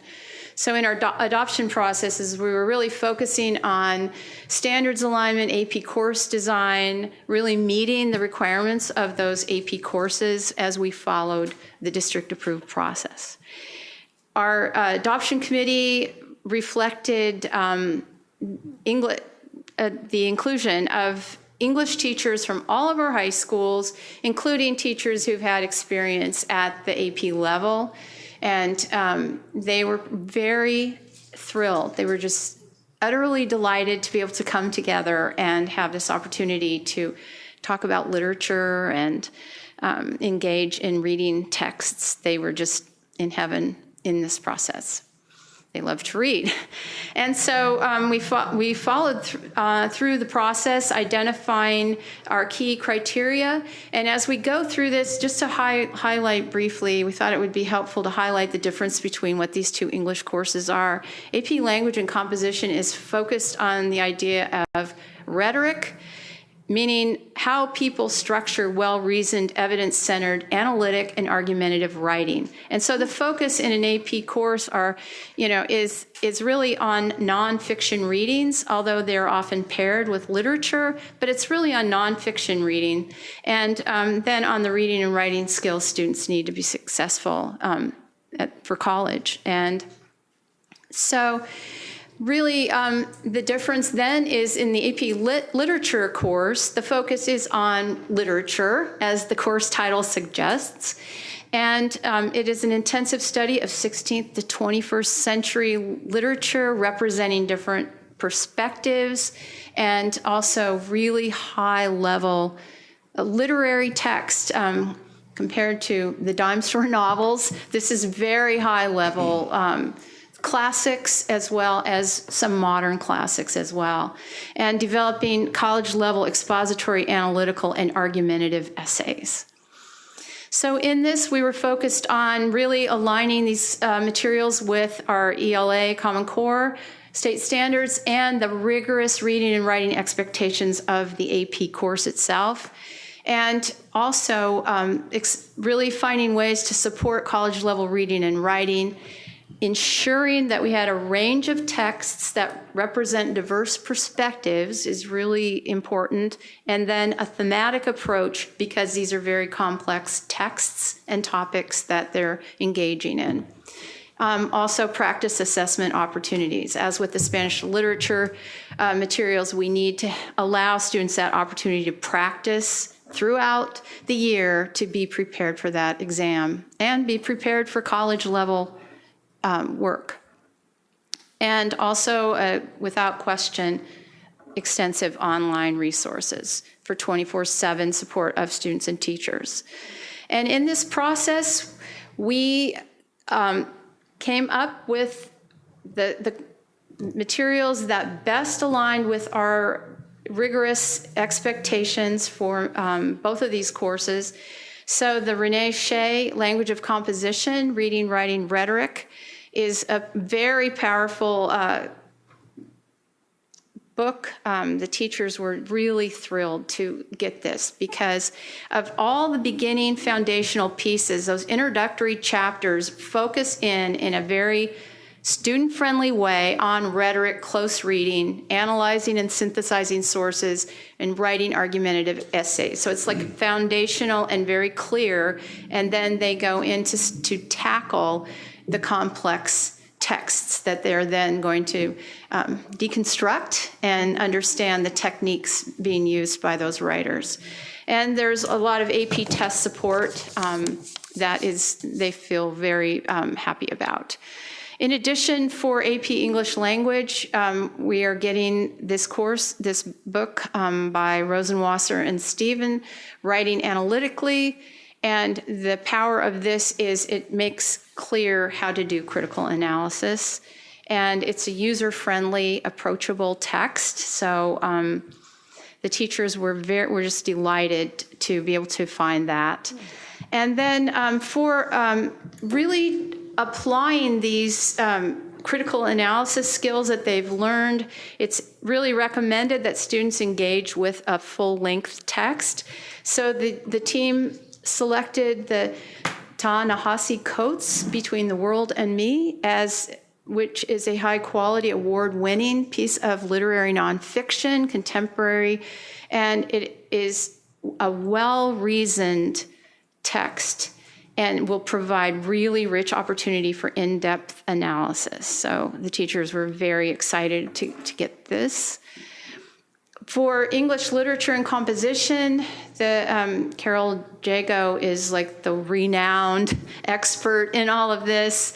So the teachers are really thrilled to recommend the literature and composition, reading, writing, thinking text, organized thematically with lots of resources, something like what I was highlighting in the AP language course. There are materials that really help clarify, in terms of teaching and learning, these key elements of how to be an active reader and do close reading and really analyze passages of fiction and poetry. And then this is also very powerful because there are 8 complete texts paired with shorter texts and poetry within that book. And so they're really thrilled with what that's going to provide as an opportunity. And then AP test support with essay prompts and multiple choice questions and rich online resources. And also full-length texts for in-depth analysis. And we have 2 already in our district that the teachers are excited to get. Their number one top choice was Invisible Man by Ralph Ellison. We already have that in our system. And another was 1984, which is a classic. And they added to that these 3 texts, which continue to provide diverse perspectives, are very highly honored texts and also are often found on AP exams. So for our implementation support of this adoption, we will be pulling our teachers together in August, and they will have then attended the AP seminar, the whole week-long experience, and we appreciate, once again, that level of support. And then they'll have the opportunity to work together on the course syllabus for each course. And then over the course of this year, we're going to continue to bring them together so they continue development of that course and sharing their best thinking. To listen to some of these teachers, well, to listen to all of them is a very powerful experience. The engagement of our English teachers and the love they have for language and literature is just palpable, and it's really thrilling to be a part of all of that. So I know that their discussions are going to be phenomenal, and it will result in a powerful course for our students. So in summary, in this report, I explained the advanced placement English instructional materials adoption process, describe the characteristics of the recommended materials, and I now request adoption of these materials at the second reading. And invite your questions. Okay, great. Directors, do you have any questions? I do not. Great job. Okay, thanks. I had one question, actually on both the different or the multiple adoptions. Do any of them come with consumables that will be an item that's purchased each year? With the AP English adoptions, they're pretty much full-length textbooks, hardback. So no workbooks No or workbooks.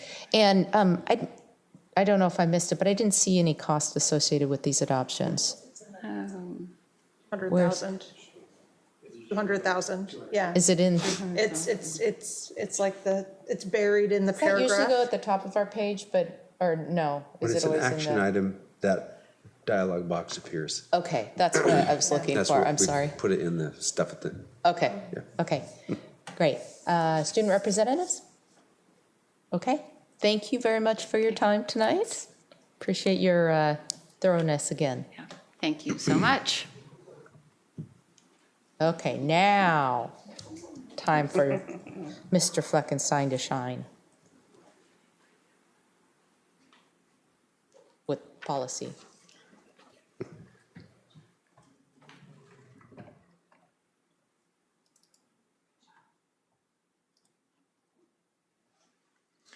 Well, good evening. Tonight, proposed revisions to Policy 1210, Officers of the Board, the role of President, for the Board's consideration tonight, result from the recently revised Procedure 6213P, reimbursement for travel expenses, that was provided to the Board of Directors in the May 26th Friday report. The revisions were to improve clarity with respect to travel request approvals.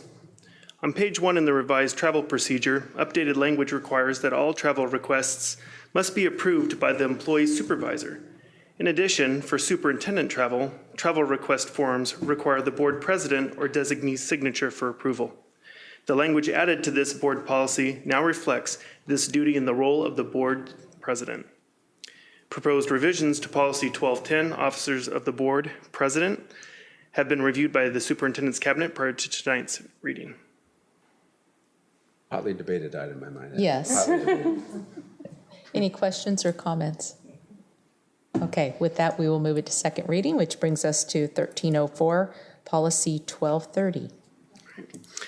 Proposed revisions to Policy 1230, Legislative Representative for the Board's consideration, are drafted from the WASDA Model Policy Update in April 2017 and reflect the common practice of school boards appointing their legislative representatives in January or December, and align this policy's language to the description WASDA has provided of this common board practice.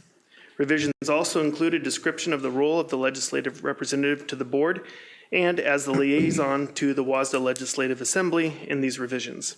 Proposed revisions to Policy 1230, Legislative Representative, have been reviewed by the Superintendent's Cabinet prior to tonight's meeting. Thank you.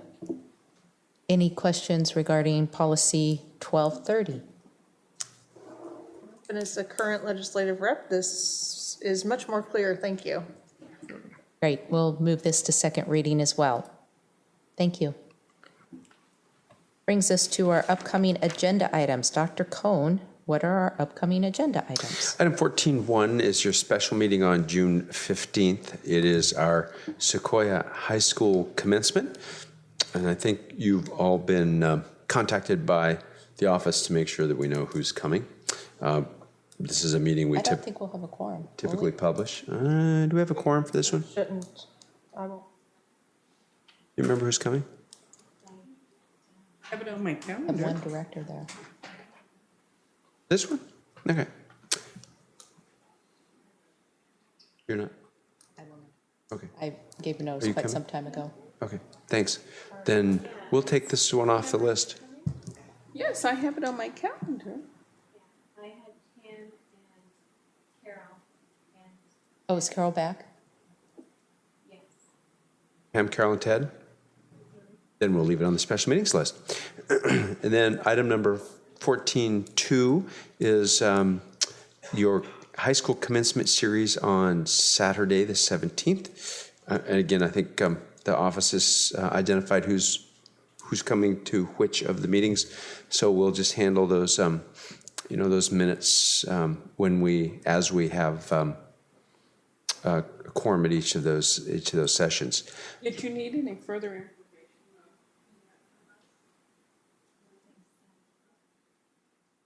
Item 14.3 is your regular meeting on June 20. We should have 2 strategic progress monitoring items. One is your annual update on affirmative action, recruitment, retention. The other is an update you requested on the integrated technology plan implementation status.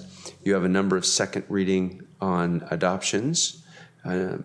We have two second readings, and then at this point we intend 3 first readings for policy, and I think they're fairly routine updates. There are a number of general operating items, including your board workshop planning, and I'm going to ask you to provide me a little feedback in anticipation of that particular meeting, and we've got recognition of new administrators as well. Item number 14.4 is a forward look at your summer workshop. The document that I'm providing to you and that we uploaded in PDF format is a little retrospective of the routine topics that we typically have at a summer planning workshop, plus the unique topics that change from year to year. I thought I'd put this in front of you and give you a quiet moment to see if there are any particular topics that this stimulates in terms of your interest for this summer. One to you last week, so I'm glad you reminded me.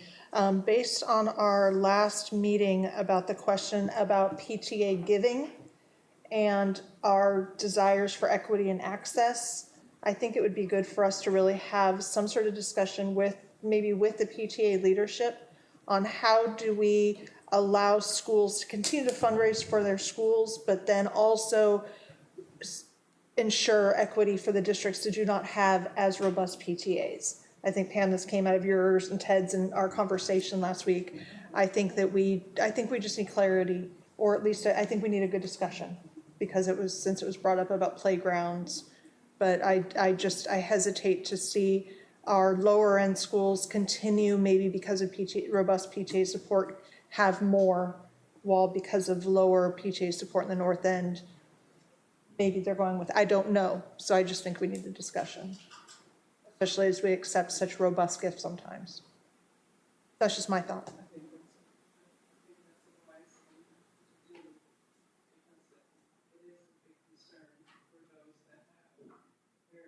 All PTAs. I know we sometimes have the ability to assist those schools who don't with like more computer carts or whatever. And that's what we do. If they can't, can we? So at this point, it'd be really nice if we could just have some ideas that we could put into a draft and then bring you back for a discussion on the merits of a particular topic. I think what I'm really trying to do right now is just generate, are there any things that are top of mind? We'll put that one down. Thank you. Topics Yes, that I would suggest. We'd talked about more in-depth knowledge about our career-connected learning in the direction that's heading. Integration into our high schools and with the community. And then the other that I think came out of our KPI, KPO discussion is the communication/community involvement. And from a communication standpoint, how do we measure that effectiveness and understand what's working and what's not working so that then we can improve on it? We really don't generate a lot of data in that area, and there are ways to do that. And I think we need to get more savvy about looking at some of those metrics. Our communication outreach strategy. And because this came out of a comment at the Jackson parent meeting, and but maybe a refresh look at Naviance and the high school and beyond planning, and just really how I have a concern that we have a gap, and so I just in children who are in the middle, and maybe making sure that they really have a plan. And I just have concerns about a computer versus a person, and I just want more clarity. There's a whole lot of explanation, but Naviance and high school and beyond, maybe.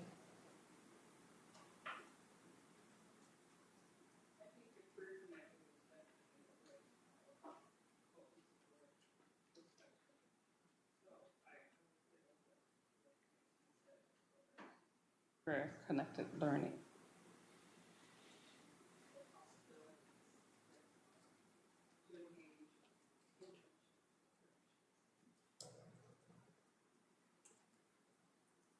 And then because we have students, if we could get like a group of students. No, because we've had students usually at our things of different panels. Yeah. Okay. I think it'd be nice to have a student panel of diverse students, and just sort of, the last year it was sort of the LGBTQ, but maybe this time kids of color, and what especially as we're trying to get more equity and access in our AP classes and stuff.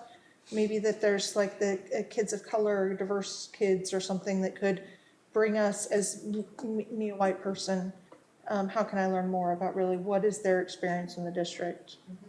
I think That's a some really good one. takeaways from the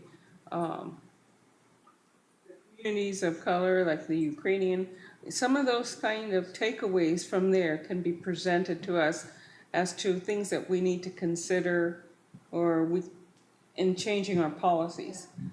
But I'd like to Taking hear at from that. them too, like directly. Hear from the students? Yeah, the students. That what is their experience different than my daughter's? Yeah, because I know some of them did present at those community of colors. So that might not be Any saucer-related topics come to mind? Well, I could say something like attendance, but I guess my concern as we start talking about topics, and we'll have more of these conversations, is, our summer workshop should not become, a series of study sessions. It's board development. Session. And what are those activities that we can do to increase our capacity as directors versus just our general knowledge of programs in the district?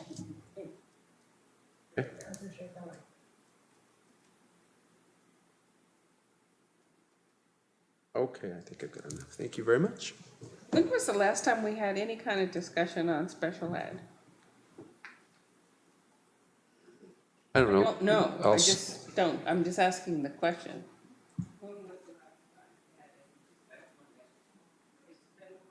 Is it something that you feel you need to know something more about?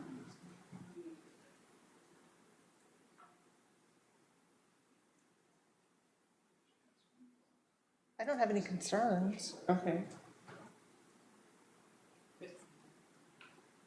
I hope that's okay, Becky. We've had discussions just, Yeah. roll down the line. Yeah. But when was the last time that we had a discussion on that?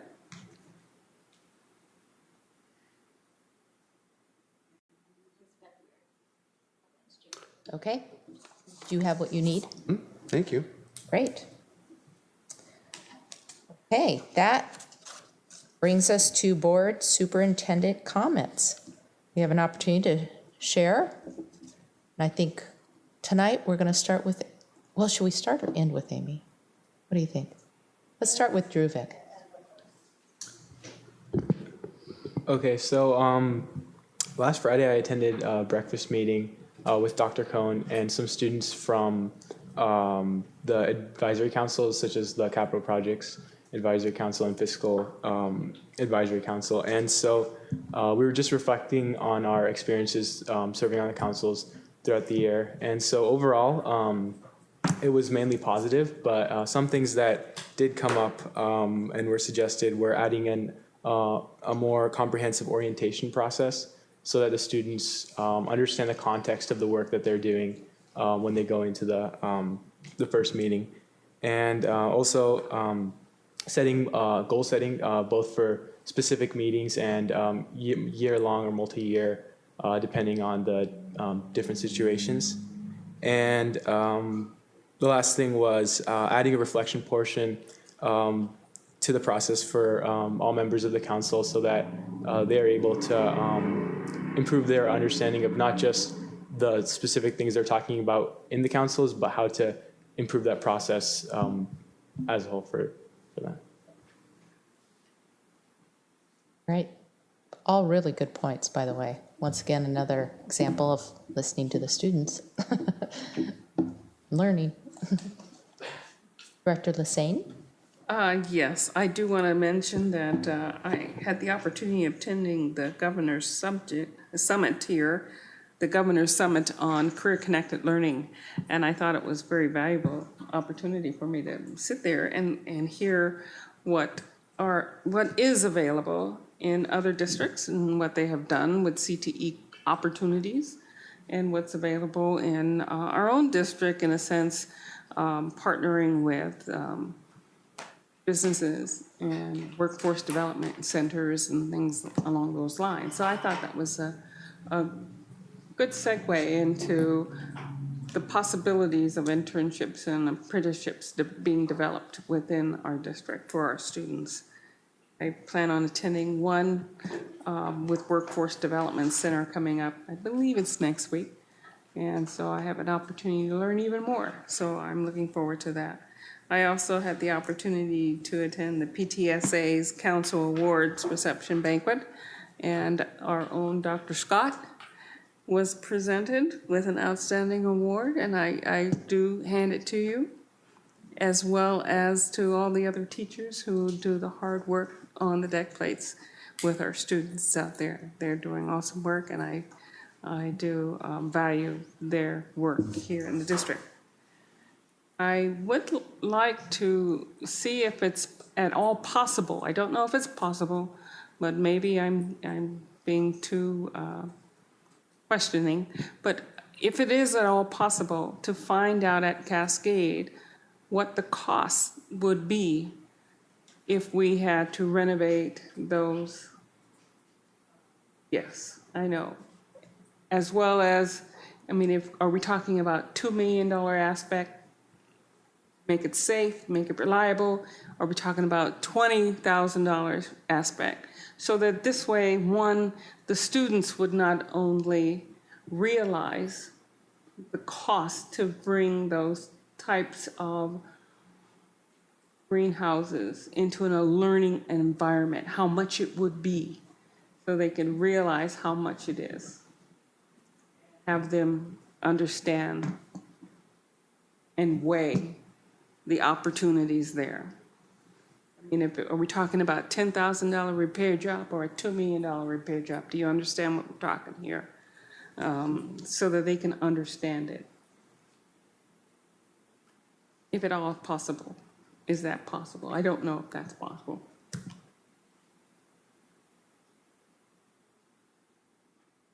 Anything That's all else? I have to say. Okay, great. Thank you. I'm just going to stick with, I'm happy it's celebration season. We've had an opportunity, I've had an opportunity to attend quite a few, but feels a little bit like emotional roller coaster with some tragedy mixed in there and some high highs, like senior prom. And I realize next time we're all together, you're going to see me cry again. So I'm just glad I'm not in middle school. That's it. I had a quote today that I thought was very appropriate for tonight and all of our curriculum adoptions. It was at a presentation I was at. It's by philosopher Eric Hoffer. Quote, "In times of change, learners inherit the earth, while the learned find themselves beautifully equipped to deal with the world that no longer exists." End quote. And I thought that was very, very lovely for all that we do here. Because I was thinking about it today when I was driving back from my meeting, that I think with all of our work on college, career, life ready, we're trying to show kids that their learning never stops. If they go into the service, they're learning how to do that job. If they're going into VOTEC, they're learning how to do that job, that we're teaching our kids always how to learn, and I think that's just phenomenal. I also learned a great deal at the Career Connected Learning event and had the pleasure of sitting at the same table with Representative Kloba, so that's how I know about her visit, because she was overwhelmed with Gateway and what she saw there with robotics. And there was a counselor from Monroe at my table too, so she got quite an education on the challenges of education today.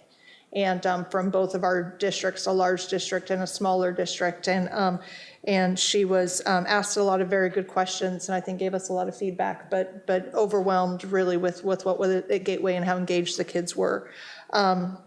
And then I did notice on the district's Twitter feed that the mayor actually was at the boys' reading group at View Ridge, reading Alexander and the Terrible, Horrible, No Good, Very Bad Day, and that is my favorite book of all time. It is a book that I continue to read today. Honestly, it's on my bookcase because one of my friends in college gave it to me shortly after my father died. And it's a book that really does tell that you can have a terrible, horrible, no good, very bad day, and you get to go to bed and wake up the next morning. And it's just a lovely book. And so it was really cute to see the mayor reading that book because it's a wonderful book. So anyway, I highly recommend it for everyone. Not the movie, the book. Dr. Cohn, do you have any comments tonight? Yes. I was just looking at my calendar thinking about the last couple of weeks and the next couple of weeks. She visited Gateway Monday of the week prior. So she was messed up. No, she was so excited that it was like the same morning. Okay. That was pretty amazing. That's pretty amazing. We also met with Senator Palumbo that week, two of the other superintendents in the area, because of the whole school siting concern set, and he was very encouraging and helped us focus some of our efforts, and also talked about the likelihood with us that the UGA boundary would end up moving east by the time we built number 20. So it could be a moot point. So it's sort of an interesting conversation as you think about the possibilities in the future. We have an editorial board meeting on Friday morning, and I think you're planning to be there. And I'd like to know if either of you would like to take Ted's place. He'll be out of town. Okay, so it is 9:30 on Friday. I cannot be. Okay, good enough. I want to make sure that I've covered those bases. Let's talk greenhouse for just a minute before I have a couple of words to say about Amy. In a positive way. You didn't mean that in a negative way. We're just going to let her think about that for a couple of minutes. So I want to make sure that you understand, directors, that Assistant Superintendent Lancaster and Executive Director Gunn and Executive Director Riley Black and Director Ringo have all been involved in this, as well as some other folks over an extended period of time. I want to make sure that you're aware that students were invited to meet with the Assistant Superintendent, and the teacher selected the students who met with the Assistant Superintendent. And I want you to know that the list of reasons provided sounds like this. All of the heating equipment, while it has the ability to operate, is not safe due to age, condition, and corrosion.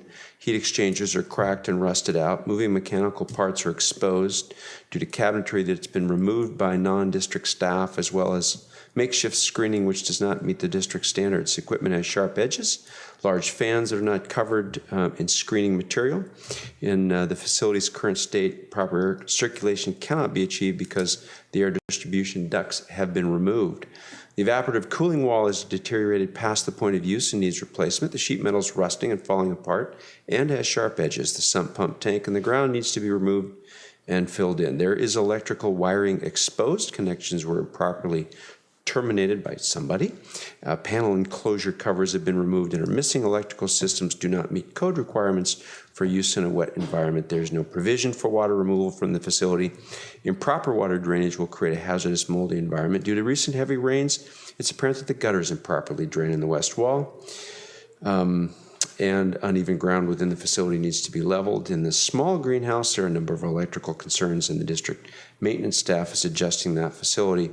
And we are requiring that any adult that enters into the facility does so with maintenance staff. I also want you to know that we are fighting a rodent problem up in that area, and we are going to be removing a number of old facilities, I guess is the best way to describe them. And frankly, I think probably some of this stuff should have been done a while ago, but you can see what level of emotion can be generated around something that folks enjoy. And I absolutely agree that greenhouses can be a lot of fun and enjoyable. And I will echo, and I'm glad someone else offered the thought before I, that the students did a really fine job of speaking with you this evening. I'm especially, again, impressed by Zach. He's just superb. So I want you to be aware that those conversations have been ongoing for some time, and that food from those units, Mr. Moore assures me, are not being used in our food service program. That would create a very different set of challenges and liabilities.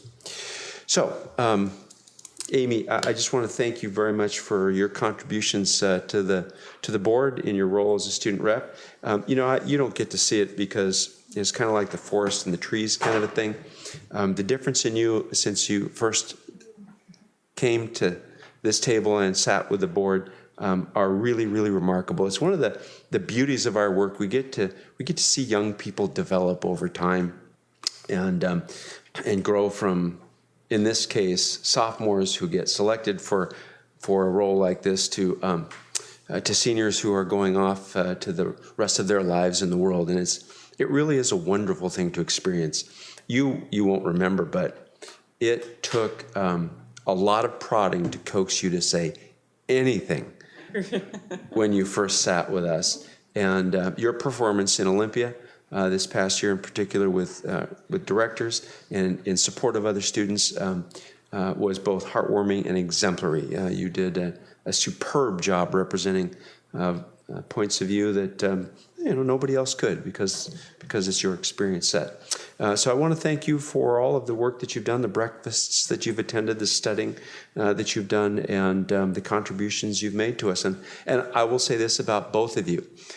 Your level of sophistication and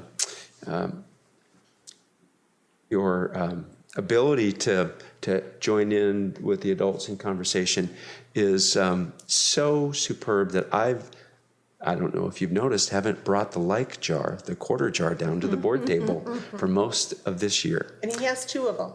Just in case you wondered. Congratulations on your graduation. It's been a delight to have you serve with us. We're going to miss you a great deal. That's the superintendent's report for this evening. And I have told her that we will interrupt the Everett graduation so that we can all hug her and acknowledge her. Well, once again, thank you to everyone here for such an amazing experience. It's been a wonderful 2 years, and I've learned so much here. I'll say I don't have much to say about the school because just the past few weeks have been hectic with so much senior things. And I was senior prom, which was Saturday, and then a lot of scholarship things in Avid, just an amazing few weeks so far. And I have to say, I'm so excited for Saturday in 2 weeks because I have waited 13 years for my diploma.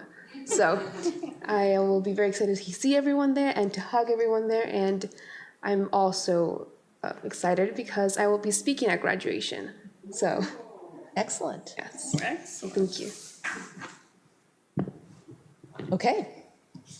And with that, we're at section 16.0. From time to time, the Board of Directors will hold an executive or closed session for a purpose authorized by the Open Public Meetings Act. Tonight, the Board of Directors will recess to a closed session for 20 minutes. Dr. Cohn, would you like to further clarify? Tonight, you know what I think I'm going to recommend that you do? There's this little technical difference that most people don't recognize. Executive sessions are the exclusion of the general public from a lawful meeting of the board for a purpose specified under the law. A closed session is a meeting of the board not subject to the Open Public Meetings Act. And about the only reasons that you ever go into closed sessions are to discuss collective bargaining, either the current bargaining process, setting parameters, the status or the implementation of a contract, or it would be normally a hearing, that kind of a thing. So what I'm going to suggest that you do so that we don't have to worry about coming back, executive sessions require the announcement of the purpose, the time, and no action and that sort of thing. Closed sessions don't really require that. So I'm going to suggest you adjourn the meeting, go into closed session, which probably will take 20 minutes, and when we're done, you can simply depart the building. Okay, with that, meeting is adjourned.